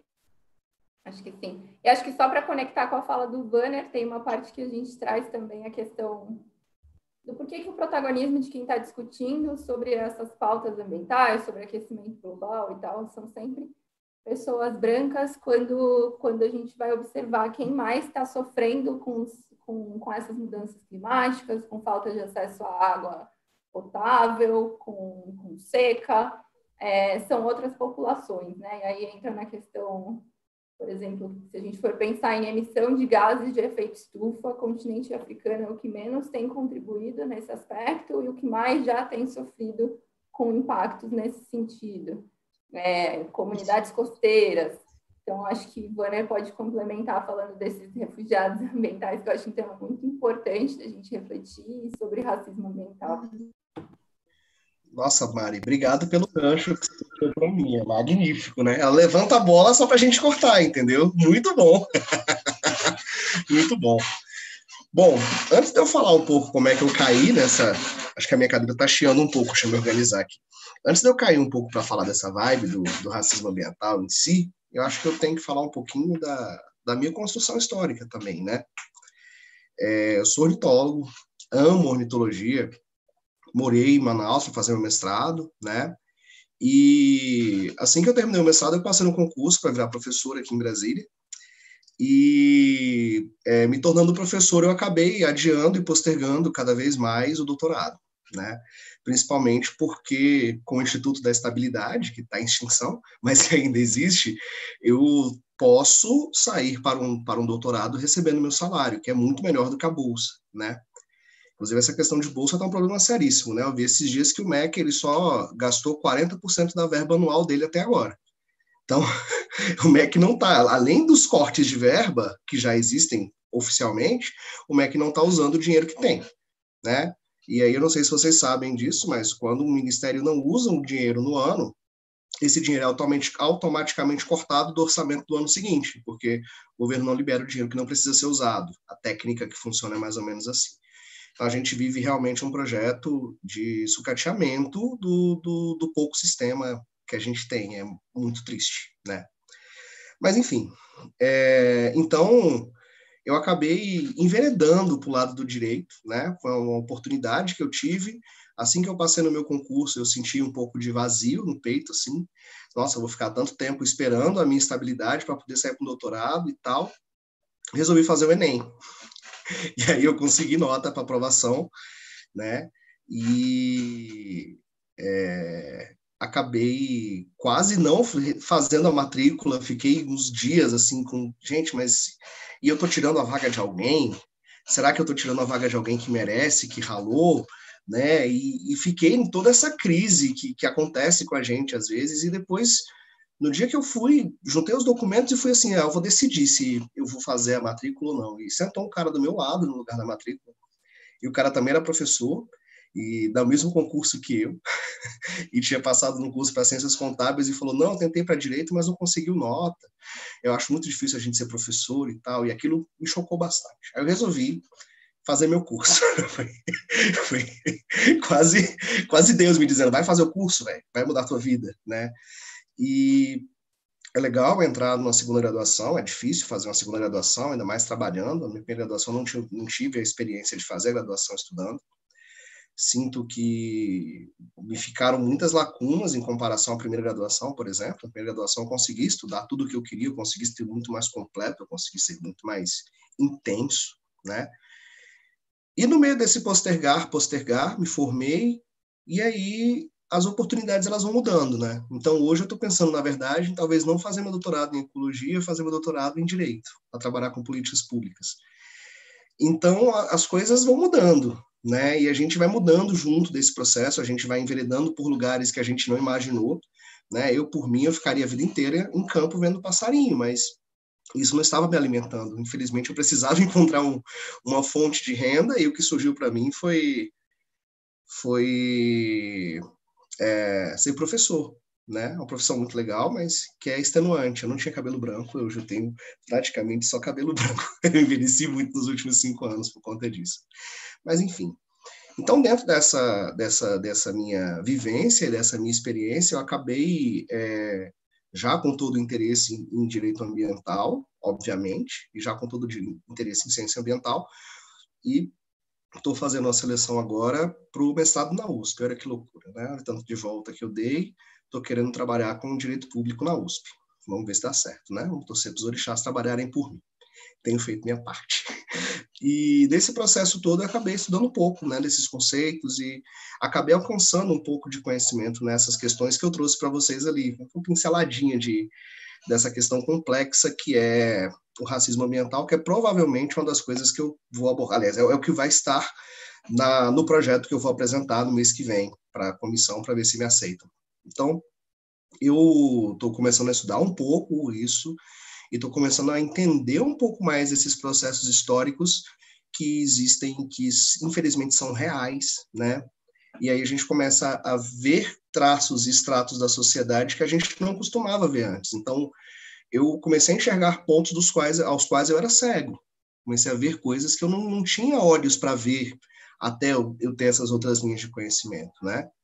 Então, hoje, quando a gente nota os casos que a gente tem de maiores problemas ambientais no Brasil, eles estão associados com a população que não consegue se proteger, com a população que está mais excluída, né? Por quê? Cara, a primeira coisa que acontece num bairro rico, você tem um vazamento de óleo de um posto de gasolina que seja, o pessoal vai limpar na hora, porque vai chegar fiscal e vai multar. Isso acontece no bairro pobre, a população não sabe se defender. Pô, o negro está tendo que lutar para ter o pão para comer. Mal sobra tempo para o cara conquistar as outras coisas da vida dele. Então, acaba que a questão ambiental, apesar de ser essencial, ela é um pouco secundarizada, mas não por interesse da população mais pobre. Ela é secundarizada por uma ausência de opção. A população mais pobre, ela está constrangida ali a sobreviver. A sobreviver, a pegar ônibus lotado o tempo inteiro, a sofrer pra caralho, para ir do lugar A para lugar B, para ganhar o salário dela. Não sobra tempo para ver que o rio está poluído. Às vezes até sobra, mas tenho que comer, eu tenho que alimentar meus filhos, eu vou ficar fazendo protesto, né? Então, é diferente, né? O protesto ambiental, infelizmente, ele é uma coisa mais focada com gente branca. É muito triste falar isso, né? Mas olha o Greenpeace, gente, sabe? Acho muito legal o trabalho deles, acho essencial, mas quantas pessoas negras estão fazendo parte daqueles protestos? Quantas pessoas negras têm tempo de fazerem aqueles protestos? Não é porque elas não se importam, é porque muitas vezes o nosso sistema nos constrangiu historicamente a ficar num papel que continua sendo o papel de base da sociedade, que continua sendo o papel que, ainda que sejamos seres pensantes, não podemos expressar nosso pensamento, porque não nos sobra tempo, não nos sobra espaço, né? Isso é muito complexo mesmo. Eu estou batendo muito nessa tecla da complexidade esses dias, peço até desculpa. Mas são coisas que chocam e que machucam, né?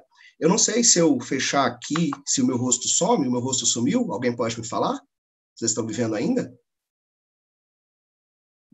Sim ou não? Eu sumi da tela de... Não, a gente está te vendo. Show de bola. É porque eu vou abrir uma janela aqui para ler uma coisa que eu encontrei hoje. Eu não sabia se meu rosto ia continuar aparecendo no Zoom, tá? Então, eu olhando e pesquisando, eu encontrei um site bem interessante que é Mapa de Conflitos Envolvendo Justiça Ambiental e a Saúde no Brasil. É o mapa de um projeto feito pela Fiocruz, que começou com 294 conflitos ambientais no Brasil, e que hoje tem é um repositório, né, um site com repositório, e hoje mais de 600 casos jurídicos que envolvem as questões de injustiça ambiental e de saúde no Brasil. E aí, a gente falando de Bahia, enquanto vocês falavam de Bahia, é um mapinha do Brasil com vários linkzinhos para você clicar. Eu fui clicar na Bahia para ver os casos da Bahia, vi um caso no interior da Bahia e, bum, caso que eu encontrei em Caetité. Exploração de urânio no sudoeste da Bahia envolve licenciamentos obscuros, contaminação, risco à saúde, falta de transparência na fiscalização da política e da produção nuclear brasileiras. Isso acontece no município de Caetité, que é o município que já está na região do Agreste. É isso? Eu confundo Agreste e Sertão, gente. É a região mais seca das duas. Desculpem. Mas, enfim, é um exemplo de um conflito nuclear que está acontecendo, onde houveram, de 2009 a 2019, mais de 10 acidentes com vazamento de urânio que está em contato com a população daquela região. Eu nunca tinha ouvido falar disso, eu fiquei um pouco chocado. Vazamento de urânio em contato com a população. É um negócio muito complexo, né? Vi até que o grupo que aparentemente a Asneia faz parte, que é o grupo ambientalista da Bahia, né? O Gambá está fazendo parte nessa ação, talvez ela até conheça um pouco desse caso, né? Achei muito interessante porque encaixou tudo muito e foi muito na hora, assim, veio para que eu falasse talvez disso como exemplificação do que é esse racismo ambiental. Então, a gente tem exploração de urânio, que está acontecendo no município de interior, que está acontecendo no município pobre, que está tendo 10 vazamentos seguidos. Se isso fosse nos Jardins, se isso fosse no Lago Sul, se isso fosse Ipanema, teria parado. Por que não parou depois de 10 vazamentos? Né? Então, isso é o extrato do que é o racismo ambiental brasileiro. Eu peguei um caso de 664. Imagina, quem sabe um dia eu tenha tempo de sair pesquisando e fazer um estudo mais aprofundado sobre isso e sobre o que acontece nesses casos e talvez para fazer um traçado do que está acontecendo nesses julgados. É o que eu quero trabalhar. Né? Trabalho com estatística, eu quero demonstrar estatisticamente quais são os fatores para que eu consiga dizer é raça, é dinheiro que está contando, é pobreza que está contando, o fato disso não estar barrando, né? Mas, enfim, o racismo ambiental, então, ele, infelizmente, ele está relacionado com essa situação que a gente enfrenta, não só aqui, como em outros países do mundo, onde o dano ambiental, ele acontece, ele está correlacionado com as pessoas pobres. Isso é muito triste, né? Então, o dano ambiental, ele... vi até um comentário do YouTube agora, da Tieta Pivato, né, de que isso seria proposital.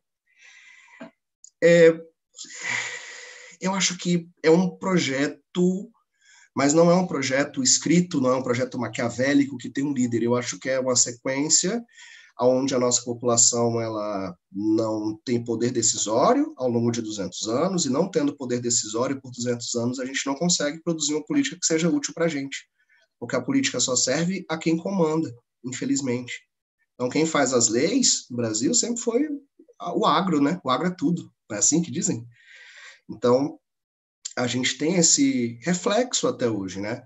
Então, mesmo com todos os mecanismos que a gente tem, mesmo com a presença de Ministério Público, mesmo com a presença de Defensoria Pública, mesmo com a presença de um projeto de licenciamento ambiental que a gente tem no Brasil, com o licenciamento ambiental sendo mais complexo para obras nucleares, por exemplo, que são obras que poluem. Minha mesa está balançando muito. Eu sou um pouco perfeccionista, vou destocar na mesa para ela parar de balançar. Enfim. Mesmo com tudo isso, a gente ainda tem uma população que sofreu com 10 vazamentos de urânio, né? E provavelmente algumas pessoas ali pegaram câncer e não sabem. Algumas pessoas vão acabar falecendo em decorrência disso e não sabem. Eu posso citar um outro caso que eu sei de cor, que é um caso aqui na região mais próxima a Brasília, o município de Paracatu, em Minas Gerais, é pertíssimo daqui, e é um dos lugares em que tem mais estação de urânio da Anglo. E existe uma bacia imensa, com um depósito do que eles retiram do solo, né, aquilo lavado, é usado cianeto, e a água tem, a cidade toda tem água com a taxa altíssima de cianeto, índice de câncer 10 vezes maior do que a população normal, mas não acontece nada, né? Então, a gente tem vários exemplos no Brasil de desastres ambientais que eles se prolatam no tempo, de desastres ambientais que destroem a qualidade de vida das populações, e que essas populações elas estão amarradas dentro de um sistema e elas não conseguem se proteger, mesmo havendo diversos mecanismos de proteção estatal. A gente tem vários mecanismos, mas eles não são efetivos. Então, é muito triste compreender que meio ambiente de qualidade é um artigo de luxo, mas no nosso país o meio ambiente de qualidade é um artigo de luxo, é uma coisa que restou para poucos, né?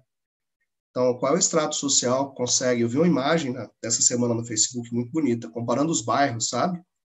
Aqui em Brasília, comparou a Asa Sul com o Sol Nascente, que é uma invasão recente que tem. Em Belo Horizonte, contrastou, eu não vou lembrar os bairros, Santa Efigênia, parece que era o bairro Rico, e contrastou em São Paulo também a região dos Jardins com a região da Zona Leste. O que você nota claramente na imagem visual é que a área rica tem árvore e a área pobre não tem. A primeira coisa que você nota na análise visual. O fato da área rica ter árvore já traz uma qualidade de vida totalmente diferente. Se traz um microclima, muda o conforto térmico daquela população. Então, a qualidade ambiental ela é prezada pela população que tem renda, né? Direito ao meio ambiente ecologicamente equilibrado é artigo de luxo nesse país. Se você olha Ipanema, o rio quase não tem árvores, mas se você olha Ipanema de cima, é muito arborizado, né? O Leblon é extremamente arborizado. Então, são bairros que acabam tendo uma qualidade de vida melhor em decorrência de todos os problemas de extrato que a gente tem. De extrato, a nossa sociedade ela é uma sociedade de estratificações, né? Ainda que cidades como São Paulo ou Rio, a gente tem o bairro pobre perto do bairro rico, ainda que essa segregação não seja tão espacial, mas quando você olha o microcosmos, a construção social de cada bairro é muito distinta. Você sabe claramente, visualmente, qual é o bairro rico e o pobre de uma cidade, ainda que você não conheça aquela cidade, porque o bairro rico vai ser arborizado, por exemplo. Então, isso tudo está envolvido com essa ideia dessa amálgama gigantesca e desse problema gigantesco que é o racismo ambiental que a gente enfrenta, né? E cabe para a gente essa reflexão, né? Acho que sempre cabe para a gente essa reflexão, né? Por que o pobre é que está na região que todo ano desmorona?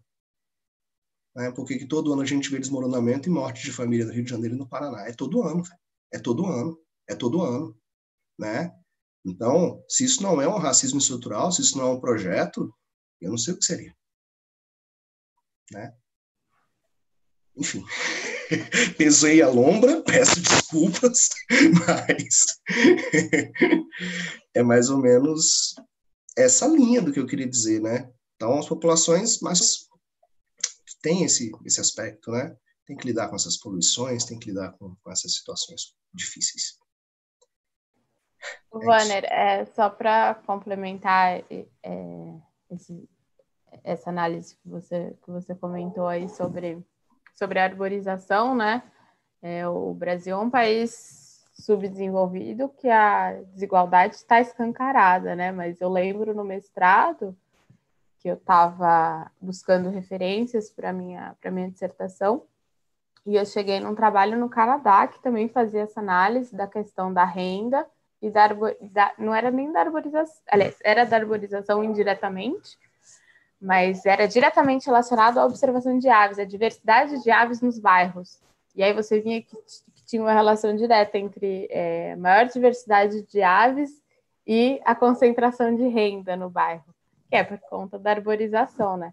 Então, só para a gente ver que isso não é um problema de um país subdesenvolvido. Claro que no Brasil a gente tem as questões de desigualdade social e de segregação racial em decorrência dessa desigualdade muito mais marcantes, mas é um problema da sociedade ocidental, assim. Na América, em países desenvolvidos, existe racismo ambiental, existe essa limitação do acesso à natureza, não só a limitação do acesso, mas como o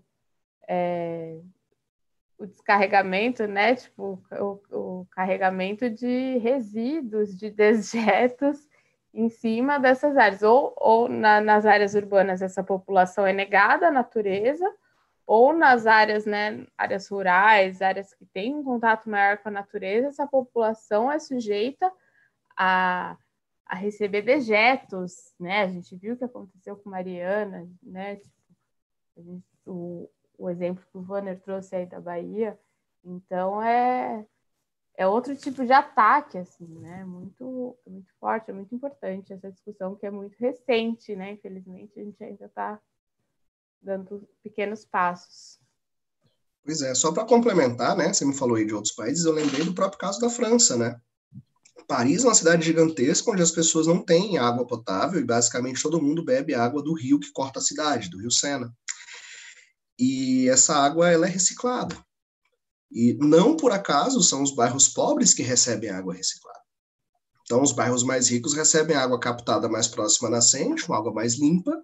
Essa água tem captações mais abaixo na cidade, onde ela já é, em boa parte, constituída de esgoto tratado, né?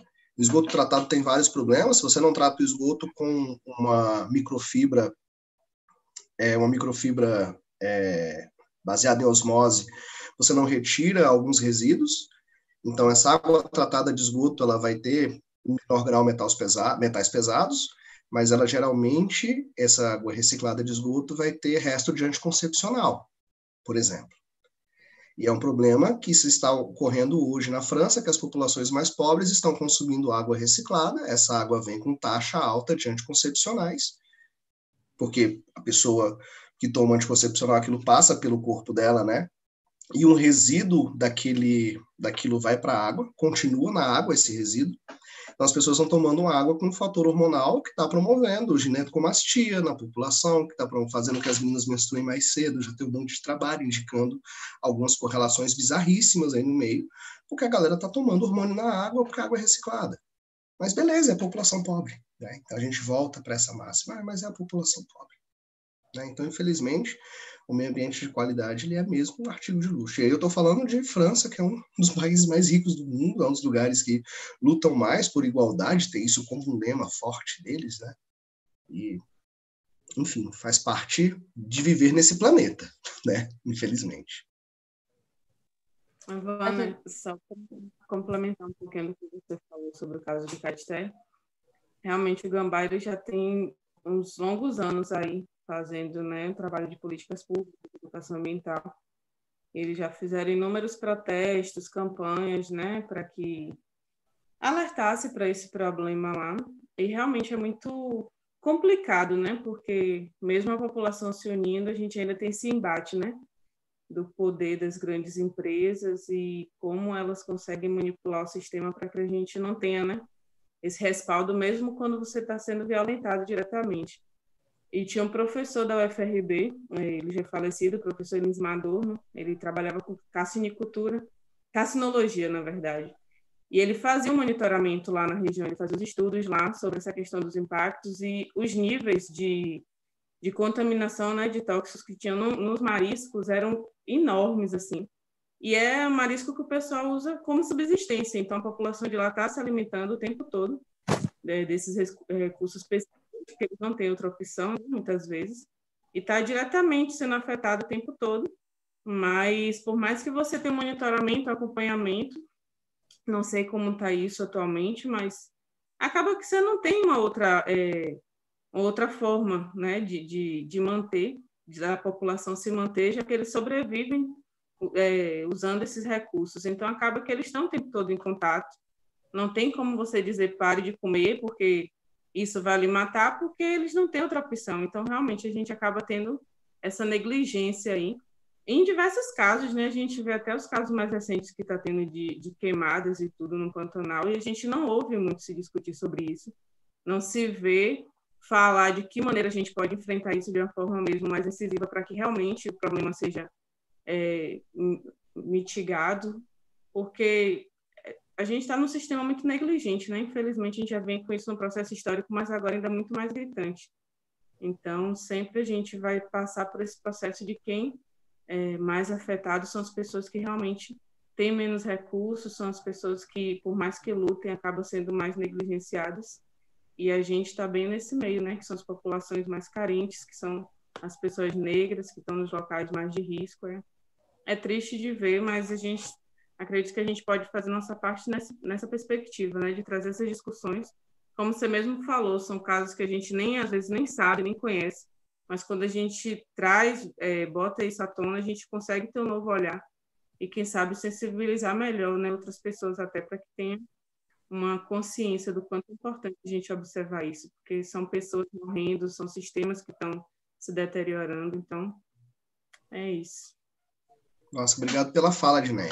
Sua fala me faz lembrar também um outro aspecto, né? Que as populações indígenas são as que sofrem bastante com essa questão toda, né? Se você for ver o índice de mercúrio nos indígenas brasileiros, nas regiões onde há garimpo legal na Amazônia, eles são altíssimos, né?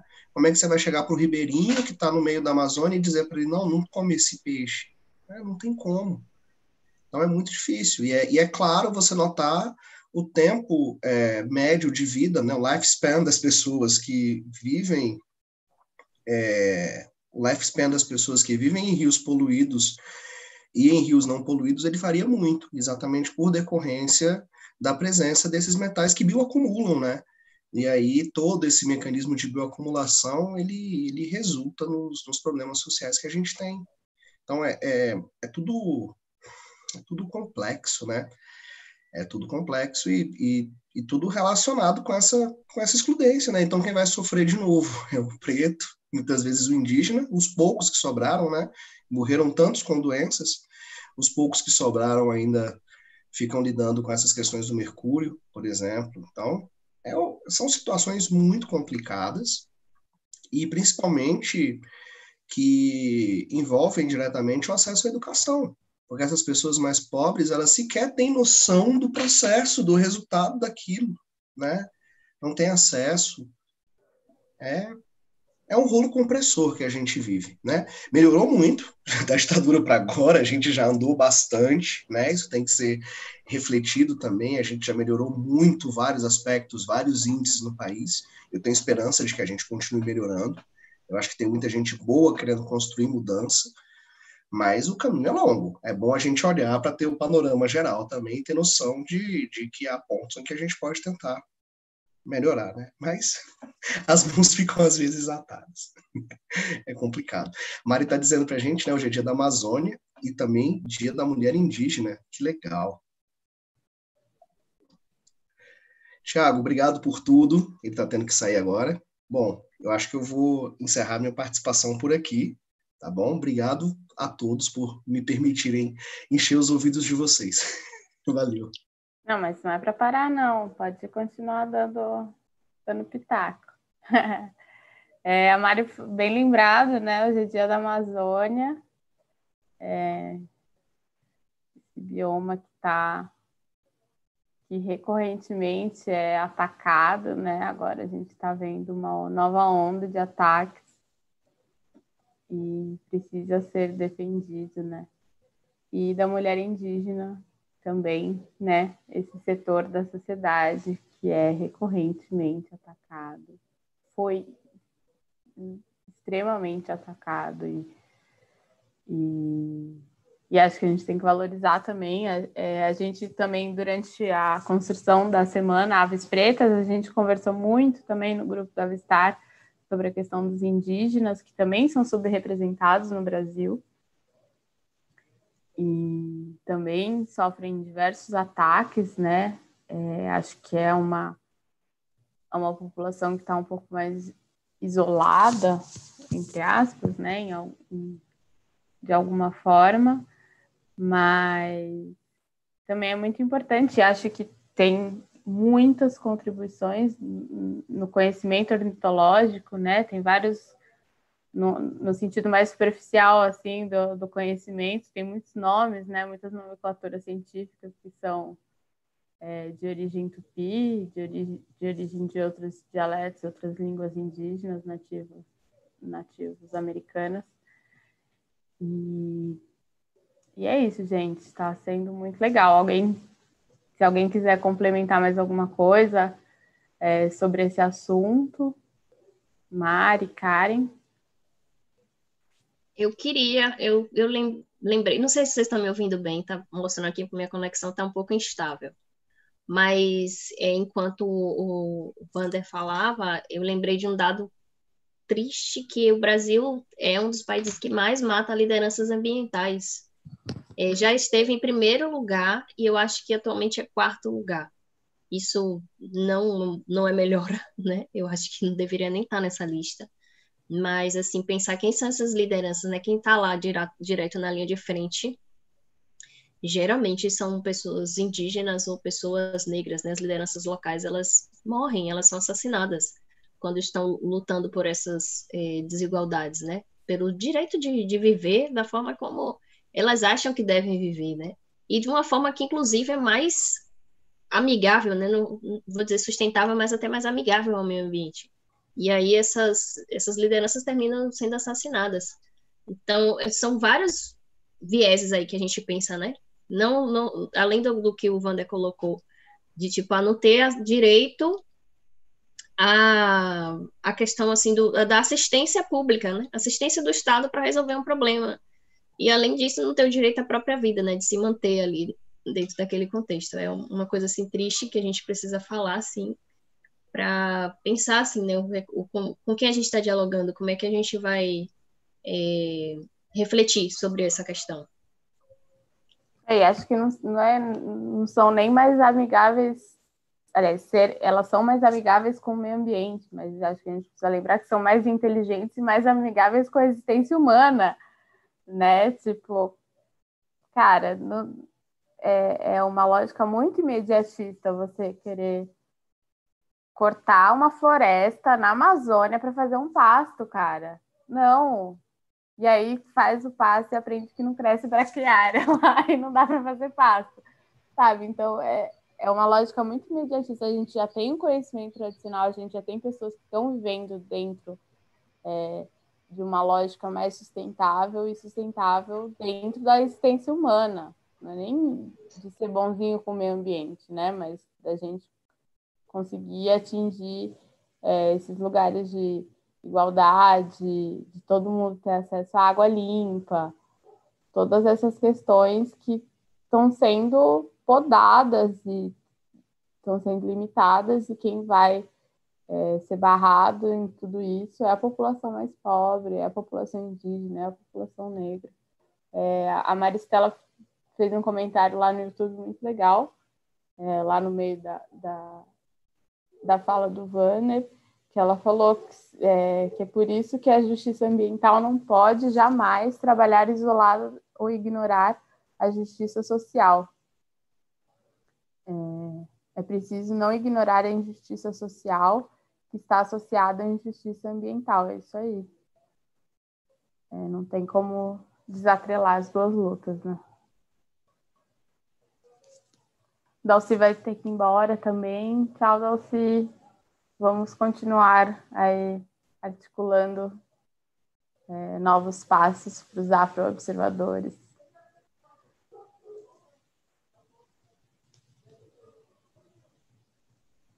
Alguém mais quer falar mais alguma coisa, gente? Contribuir mais com alguma coisa? Não sei se vai dar para a gente... Não sei se a gente vai ter quórum suficiente para discutir soluções e fazer um quadro geral da questão racial na ornitologia, mas é isso. Acho que a gente já deu um passo à frente, né? Quem dá um passo à frente não está mais no mesmo lugar. A partir daqui a gente consegue desenrolar e mudar esse quadro e tornar a ornitologia cada vez mais representativa e estimular mais pessoas, mais crianças negras a seguirem esse caminho. Legal, posso falar algumas coisinhas rápidas? Com certeza, por favor. Acho que assim, a gente começou a notar, pelo menos a refletir em cima de aspectos que a gente, como negro, vivencia na ornitologia. E um dos aspectos foi a própria questão que foi levantada pela Gigi, a questão de a gente, às vezes, não ter equipamento, sabe?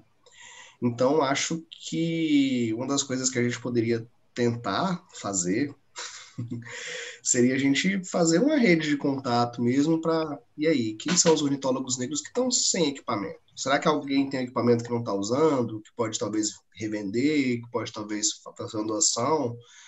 Né? Será que alguém tem contato com algum laboratório, que o laboratório possa emprestar? Porque às vezes a coisa pode ser simples assim, né? Às vezes a pessoa não tem acesso ao equipamento, mas ela consegue um equipamento público até dentro de um laboratório de uma faculdade para ela usar. Né? A gente sabe que a gente tem esses problemas, mas a gente pode talvez pensar em se tornar essa rede de buscar pequenas soluções, porque a gente consegue, né? Porque o nosso grão de ação ele é pequeno, a gente não consegue ter uma ação muito distante, né?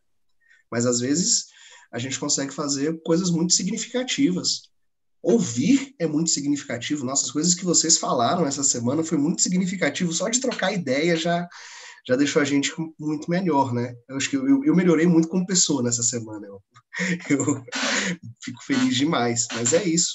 Talvez a gente tentar continuar como rede organizada mesmo, de assim, descobrir alguém que está precisando de ajuda, vamos ajudar essa pessoa. Acho que isso aí já faz alguma diferença. Né? A gente precisa de mais gente na Ornito sempre, né? A Ornito é magnífica, tem espaço para todo mundo. E só de conhecer, né, essas pessoas. Desculpa, Clarice. É Mari. Quem que tá falando isso? Bom, foi ela lá. Para mim foi muito legal, assim, nesse sentido. E quando a Clarissa me chamou para a gente pensar nessa ideia da semana, ela falou, pensa aí quem você conhece mais, que é negro, que trabalha com isso, ou que gosta disso, de observar aves. E aí eu fiquei pensando, falei, nossa, não conheço uma, duas pessoas, sabe? Sempre foi... E agora eu tenho um monte de gente que eu conheço.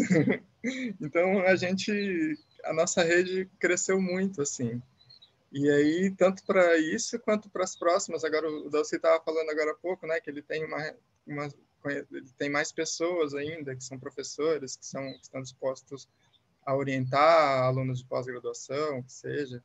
Ou então a gente tem isso, assim, a gente pode, sei lá, alguém que está procurando emprego, quem trabalha na consultoria pode indicar, quem está procurando fazer uma pós-graduação, ou está em dúvida se faz biologia ou não, tem com quem conversar. A gente está aí, né? Então, isso é muito legal, assim, poder ver que existem pessoas. Eu estou muito feliz de ter conhecido todos vocês.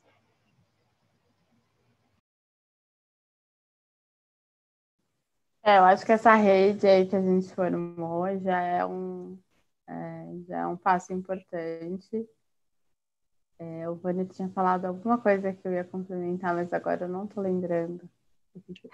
Sim, lembrei. Gente, o Thiago puxou ontem na live do Instagram uma vaquinha para a gente ajudar a Gisiane lá do INPA, porque roubaram recentemente todo o equipamento dela. Eu ainda não tenho diretrizes certas de como como vai ser o esquema, mas fiquem ligados, quem tiver interessado em ajudar, a gente vai fazer uma vaquinha para ela conseguir recuperar, né, esse equipamento que é importante para o trabalho, como eles falaram ontem. Quem trabalha na consultoria, a galera leva seu próprio binóculo, leva sua própria câmera. Então, e é importante, né, ter uma câmera com um zoom ok lá, bom para chegar nos passarinhos. Então, quem puder, quem quiser ajudar, entre em contato com a gente, pode ser pelo Instagram da Avistar, pelo Facebook, a gente vai passando as diretrizes, né? Outra coisa que o Zeca falou aqui, eu já ia falar também, que é a importância de que organizadores de eventos se comprometam com a elaboração de atividades mais diversas racialmente. Eu acho isso muito importante, porque a gente está acostumado a ver em eventos, né, uma mesa só sobre negros, só sobre racismo, que a gente organizou uma semana só sobre negros. Mas eu acho que é importante esse exercício de todas as pessoas que organizam eventos, que organizam palestras, né? Agora a gente está tendo muita live. Tenta fazer esse esforço de fazer metade da sua mesa com pessoas negras. Procura um pouco, sabe? Infelizmente, a gente não está num estágio que você pode procurar aleatoriamente pessoas de referência na sua área e vai ser representativo em relação às pessoas, em relação à raça e gênero, né, que trabalham nesse lugar, e muito menos representativos em relação à raça e gênero no Brasil, porque as pessoas têm menos acesso. Então, mais da metade, né, da população brasileira se autodeclara preta e parda, mas a gente não tem metade dos ornitólogos brasileiros negros, a gente não tem metade dos professores universitários negros. Então, a gente não vai ter essa representatividade mesmo no evento, porque essa proporcionalidade não existe dentro da área. Mas, ainda assim, é subrepresentada. A porcentagem de profissionais negros que estão na ornitologia não são representados nos eventos de ornitologia que a gente está tendo. Então, vamos fazer esse esforço. Eu acho que isso para brancos, negros, independente de raça, acho que a gente pode fazer esse esforço de, poxa, eu vou fazer uma live sobre tal coisa. Será que eu consigo 3 profissionais negros para falar? Vou buscar. Se você não encontrar, beleza. Mas vamos fazer esse esforço, né? A Mari quer complementar aí. Pode falar, Mari. Acho que sua fala foi super importante, claro. E acho que, além disso, eu acho que essa semana traz muito à tona a importância da gente ter essa diversidade no olhar, na fala, e que se a gente quer contribuir para uma sociedade mais justa, também acho que não se reflete só no momento de chamar para uma mesa ou para uma live. Eu acho que se você está numa posição de contratar equipe, sabe, de pensar num projeto, traga essa diversidade para dentro dos grupos de trabalho, porque é só a partir daí que a gente também vai conseguir ter projetos que também estejam pensando em inclusão, sabe? Que também tenham outros olhares. Eu falo não só para inclusão racial, mas inclusão de gênero, inclusão para tantas outras coisas que estão subrepresentadas aí.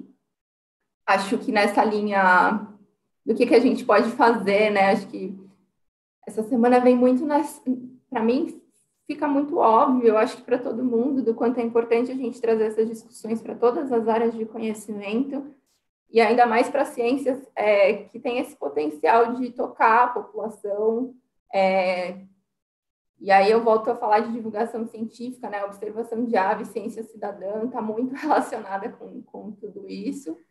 E é possível, sabe? Então, acho que vale pensar que existem projetos que podem ser feitos por pessoas negras, por mulheres, mas dentro de grupos maiores, pensando em atrair mais diversidade para dentro dessas ciências, né? Então, se a gente quer tornar a ornitologia mais atrativa, a gente tem que falar, então, com uma população que nem sabe que a ornitologia existe, muitas vezes. Então, que é isso. Meu projeto de divulgação científica na área de evolução humana, arqueologia, ele surge de uma demanda minha enquanto mulher negra, mas junto com outras 2 mulheres que queriam discutir a presença de mulheres e de pessoas negras dentro da nossa área de atuação. E como e vendo na divulgação científica um potencial de atrair mais diversidade para a nossa área. Eu acho que isso é possível para tudo, sabe? Acho que é isso que me motiva a estar aqui também, para além de gostar de aves. Sei que a Karen está envolvida com a rede Cunhacé, que está discutindo a presença de mulheres na ciência e de diversidade também, de maneira geral. Então, acho que é isso. Acho que não é porque a gente foca numa espécie ou, enfim, que a gente tem que se fechar e não ampliar os horizontes. Tem muito potencial de ação. Acho que nossa rede vem aí para acrescentar. Ana Larissa queria falar. Pode falar, Ana. Aproveitar muitos ganchos que aconteceram aqui. Acho que foi legal essa fala do Congresso, da representatividade dentro dos congressos e eventos. Foi uma coisa que eu levantei também na live que a gente fez sobre mulheres na ornitologia, que eu citei que durante a minha graduação eu não tive nenhuma mulher negra como professora, e um dos meus comentários foi isso também. Eu nunca fui em congresso que eu me recordo de ter uma roda de conversa, eu não estou nem falando de palestrante, uma roda de conversa, que é algo um pouco mais informal, que tinha uma mulher negra. Então, eu nunca me vi muito representada nesses eventos. Então, assim, eu acho que eu fui igual a Mari, assim, eu olhava para o lado, olhava para o outro, falava assim, caramba, não tem ninguém aqui igual a mim, sabe? E quando você achava uma pessoa, caramba, preciso fazer contato com essa pessoa. Então, a questão também é dos próprios participantes. Então, também é difícil, não só palestrantes ou pessoas que compõem a mesa de roda de conversa, mas os próprios participantes, alunos, pessoas da pós, estão ali para participar, é muito difícil.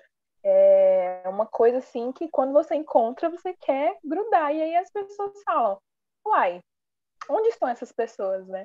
Queria deixar esse gancho aí. Um outro gancho que eu também queria abordar um pouco sobre o que o Vanner falou, essa questão dos parques, essa questão dos lugares. O meu projeto de TCC, hoje estou continuando, foi sobre os parques urbanos aqui em Brasília. Estou fazendo um estudo, continuei esse estudo. São 6 parques urbanos, e um desses parques, que inclusive é no Lago Sul, uma das regiões assim, com a maior renda aqui em Brasília, se eu não me engano, já vi reportagens, assim, as maiores rendas per capita do Brasil. Dentro desse bairro, eu faço dentro de um parque urbano, que é o Parque Dom Bosco, e todas as vezes, não tem uma vez que eu faço a saída de campo, que eu faço a observação de aves nesse parque, que eu não vejo uma casa nova sendo construída ou já construída, como invasão mesmo. Então, eu vou no parque, tem essa parte delimitada ali do parque, mas as partes ao redor são todas ocupadas por mansões. Então, é uma invasão, mas está crescendo. Não tem nenhum tipo de retrocesso nenhum. Todas as vezes que eu faço a visita nesse parque, eu sempre vejo isso. Acho que foi um gancho legal que o Vanner falou. Eu queria colocar uma experiência própria que eu tenho o tempo inteiro. Um outro gancho, prometo que é o último, é a questão também da pesquisa que a Clarissa mostrou. Querendo ou não, essa parte de perder emprego, perder oportunidade, não foi a maior, mas, igual ela falou, mas 1/3, se não me engano, 1/4 das pessoas perdem. E um relato aconteceu comigo essa semana, inclusive, olha só, na semana do avistar do AfroBudders, eu perdi uma oportunidade dentro da consultoria por causa do local que eu moro. Então, uma das falas que o Vanner falou a respeito de locais que estão próximos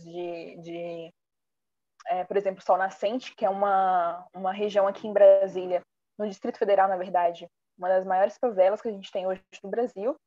E por eu morar próximo, eu nem moro nesse local, mas por eu morar próximo desse local e hoje ser um dos maiores índices, tanto de morte como de pessoas que estão sendo infectadas pelo coronavírus, esse foi o motivo da perda da minha oportunidade. Então, eu tinha os requisitos, qualificações que a pessoa desejava, mas a resposta foi negativa exatamente por causa do local que eu moro. E aí, enfim, uma deixa que eu queria deixar, assim, para a gente mostrar a realidade. A gente está aqui realmente para mostrar que, querendo ou não, a gente não está aqui para desistir, pelo contrário. Então, assim, as coisas vão acontecendo, a gente vai estudando, a gente vai entendendo, mas é muito ruim a gente deixar isso só para a gente. Então, a gente está aqui para mostrar o que acontece. Então, foi muito legal também, durante a fala que a gente teve no Dia das Mulheres na Ornitologia, que muitas pessoas, inclusive homens, conseguiram tentar se colocar na nossa situação. Algumas pessoas comentaram pensando, caramba, eu tento me colocar na situação e eu não sei como fazer, eu não sei o que fazer se eu estivesse no lugar de vocês. E eu acho que, por isso que eu falei no começo dos meus agradecimentos, eu acho muito legal essa oportunidade das pessoas ouvirem a gente. Então, eu mesmo sou recém-graduada e tá com o pessoal aqui no Zoom, o pessoal do YouTube, com as pessoas que estão aqui, tá me fazendo, assim, uma grandiosidade pessoal, que eu vou repetir até mesmo o que o Vânia falou. Acho que eu era uma pessoa no domingo e hoje eu sou completamente outra. E contribuir com isso está sendo muito legal, então queria deixar essas muitas deixas aí que eu quis falar, algumas coisas que aconteceram durante a semana também, muitas coisas boas, outras ruins. Infelizmente, a gente espera por essas coisas, né? Então, minha saída de campo, o começo do meu estágio, o começo do TCC, que eu tive que ir para campo fazer observação de aves, que eu faço a observação de psitacídeos, eu tive que pegar guia emprestado, eu não tinha, ainda não tenho, né, todas as melhores câmeras do mundo para poder fazer as fotos, e querendo ou não, isso nunca me desanimou. Dá, assim, né, a gente fica pensando em tudo, mas assim, não, vamos lá, o que eu tiver, tenho isso, tenho que fazer, então a gente vai fazer dar certo, né? Então a gente vai fazendo um jeito, eu fico imaginando, imagina se a gente tivesse todas as oportunidades que todo mundo tem. Então, o país seria muito melhor, a ciência, então, seria repleta de novidades o tempo inteiro, se com as poucas oportunidades, por causa da sociedade do jeito que a gente está conseguindo fazer um evento desse, imagina se a gente realmente conseguisse as oportunidades que todas as pessoas têm. Então, era essa a minha deixa final aí, deixar com vocês o resto. Obrigada. Incrível. A gente recebeu aqui também um comentário do YouTube da Aninha Cristani, falando da importância também de bancas de mestrado e doutorado, que é importante representatividade, né? Aproveitar agora que a gente está nesse momento de vida remota, né? Você pode pedir orientação, participação de banca do Brasil inteiro, né? Então, vamos aproveitar também. Eu não fiz isso no meu mestrado, mas já aproveitando esse comentário, futuramente no meu doutorado vou fazer questão de ter alguém negro na mesa também. E acho que é isso, acho que a gente tem que buscar essas oportunidades. Outra coisa que eu queria ressaltar também que o Dalcy na segunda-feira falou da importância da educação, né, como uma ferramenta de transformação social, e eu queria lembrar os 3 pilares da universidade, que é ensino, pesquisa e extensão, sendo que extensão é o mais subjugado e devia ser o mais importante, porque ele é o final da cadeia da produtividade acadêmica. Então, eu acho que os projetos de extensão, todo mundo que comanda aí um laboratório de pesquisa, tentar pensar na extensão em projetos de inclusão social, em projetos com comunidades carentes. Vamos levar a universidade para fora dos muros, né? E a observação de aves é uma oportunidade incrível de fazer isso. Eu já trabalhei muito com educação ambiental e observação de aves, crianças. Você põe um binóculo na mão de uma criança, tipo é apaixonante. Então também acho que isso é uma coisa que é possível ser feita por todos, brancos, negros, que sejam. Pensar em dar ferramentas para essa sociedade mais pobre, que é majoritariamente negra, de se emancipar a partir da educação, se emancipar a partir do conhecimento. Como o Vanner falou, a população mais pobre não tem nem tempo de pensar em educação e conhecimento, porque eles estão preocupados em sobreviver, né? Muitas vezes, né? Não sempre, nem sempre. Mas é muito sofrido você, para alguém que é pobre, negro, né? Galgar esse caminho aí é muito mais difícil, a gente sabe. E é isso, gente. Eu acho que não sei se eu tenho mais contribuições para trazer. Alguém mais gostaria de falar alguma coisa?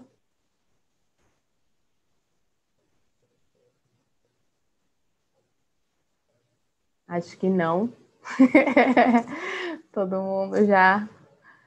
Tá todo mundo cansado também, né? Foi uma semana intensa aí, seja de organização, seja de trabalho de mente, aí, maquinando ideias e ligando pontos.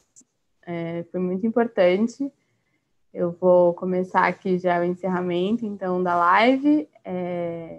Eu queria agradecer primeiro, né, a Bianca, que foi uma força motriz, assim, que me deu um estímulo para fazer a live, né, desde o começo, para fazer uma live sobre a questão.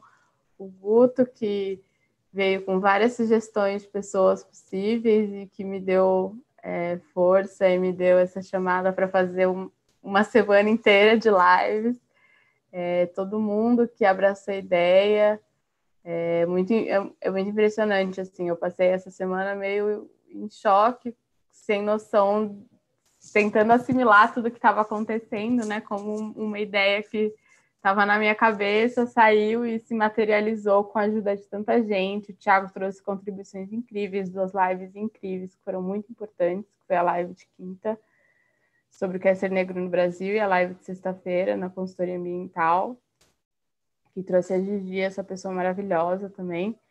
E então foi muito impressionante, assim, ver tudo se encaixando, mesmo a galera que não pôde participar ativamente da organização, que abraçou a ideia, o Dalci, a Shirliane, o Dirley, o Denis, o Vanner veio, fez todos os releases das aves pretas que a gente compartilhou, a Lara fez as artes, o Erison também super ajudou com opiniões, fez aquela live incrível, gente, foi muito importante, acho que não só para mim, né, mas para todo mundo, nesse momento que a gente está vivendo, se reconhecer em pessoas que, além da paixão pelas aves, carregam na pele essa história, esse peso, que não é fácil, acho que é isso, pelo simples fato da gente existir, estar nesse meio já é pesado. Muitas vezes a gente sente vergonha, sente medo, sente receio de se mostrar, acho que até por isso, sem querer pôr a responsabilidade da falta de representatividade em nós mesmos, né? Mas acho que a gente tem que ter essa persistência de estar nos lugares e ocupar esses espaços, e as coisas estão melhores do que eram há 100 anos atrás, não muito, mas estão um pouco melhores, e a gente vai caminhando, e é isso aí, estou muito feliz de ter reunido todas essas pessoas, muito feliz de ter feito todo esse evento. Obrigada à equipe de apoio também, o Edu, a Marília, o Matheus, todo mundo, gente. Muito grata. E vamos aí. Avante, aves pretas. Aguardem aguardem novidades e novos encaminhamentos.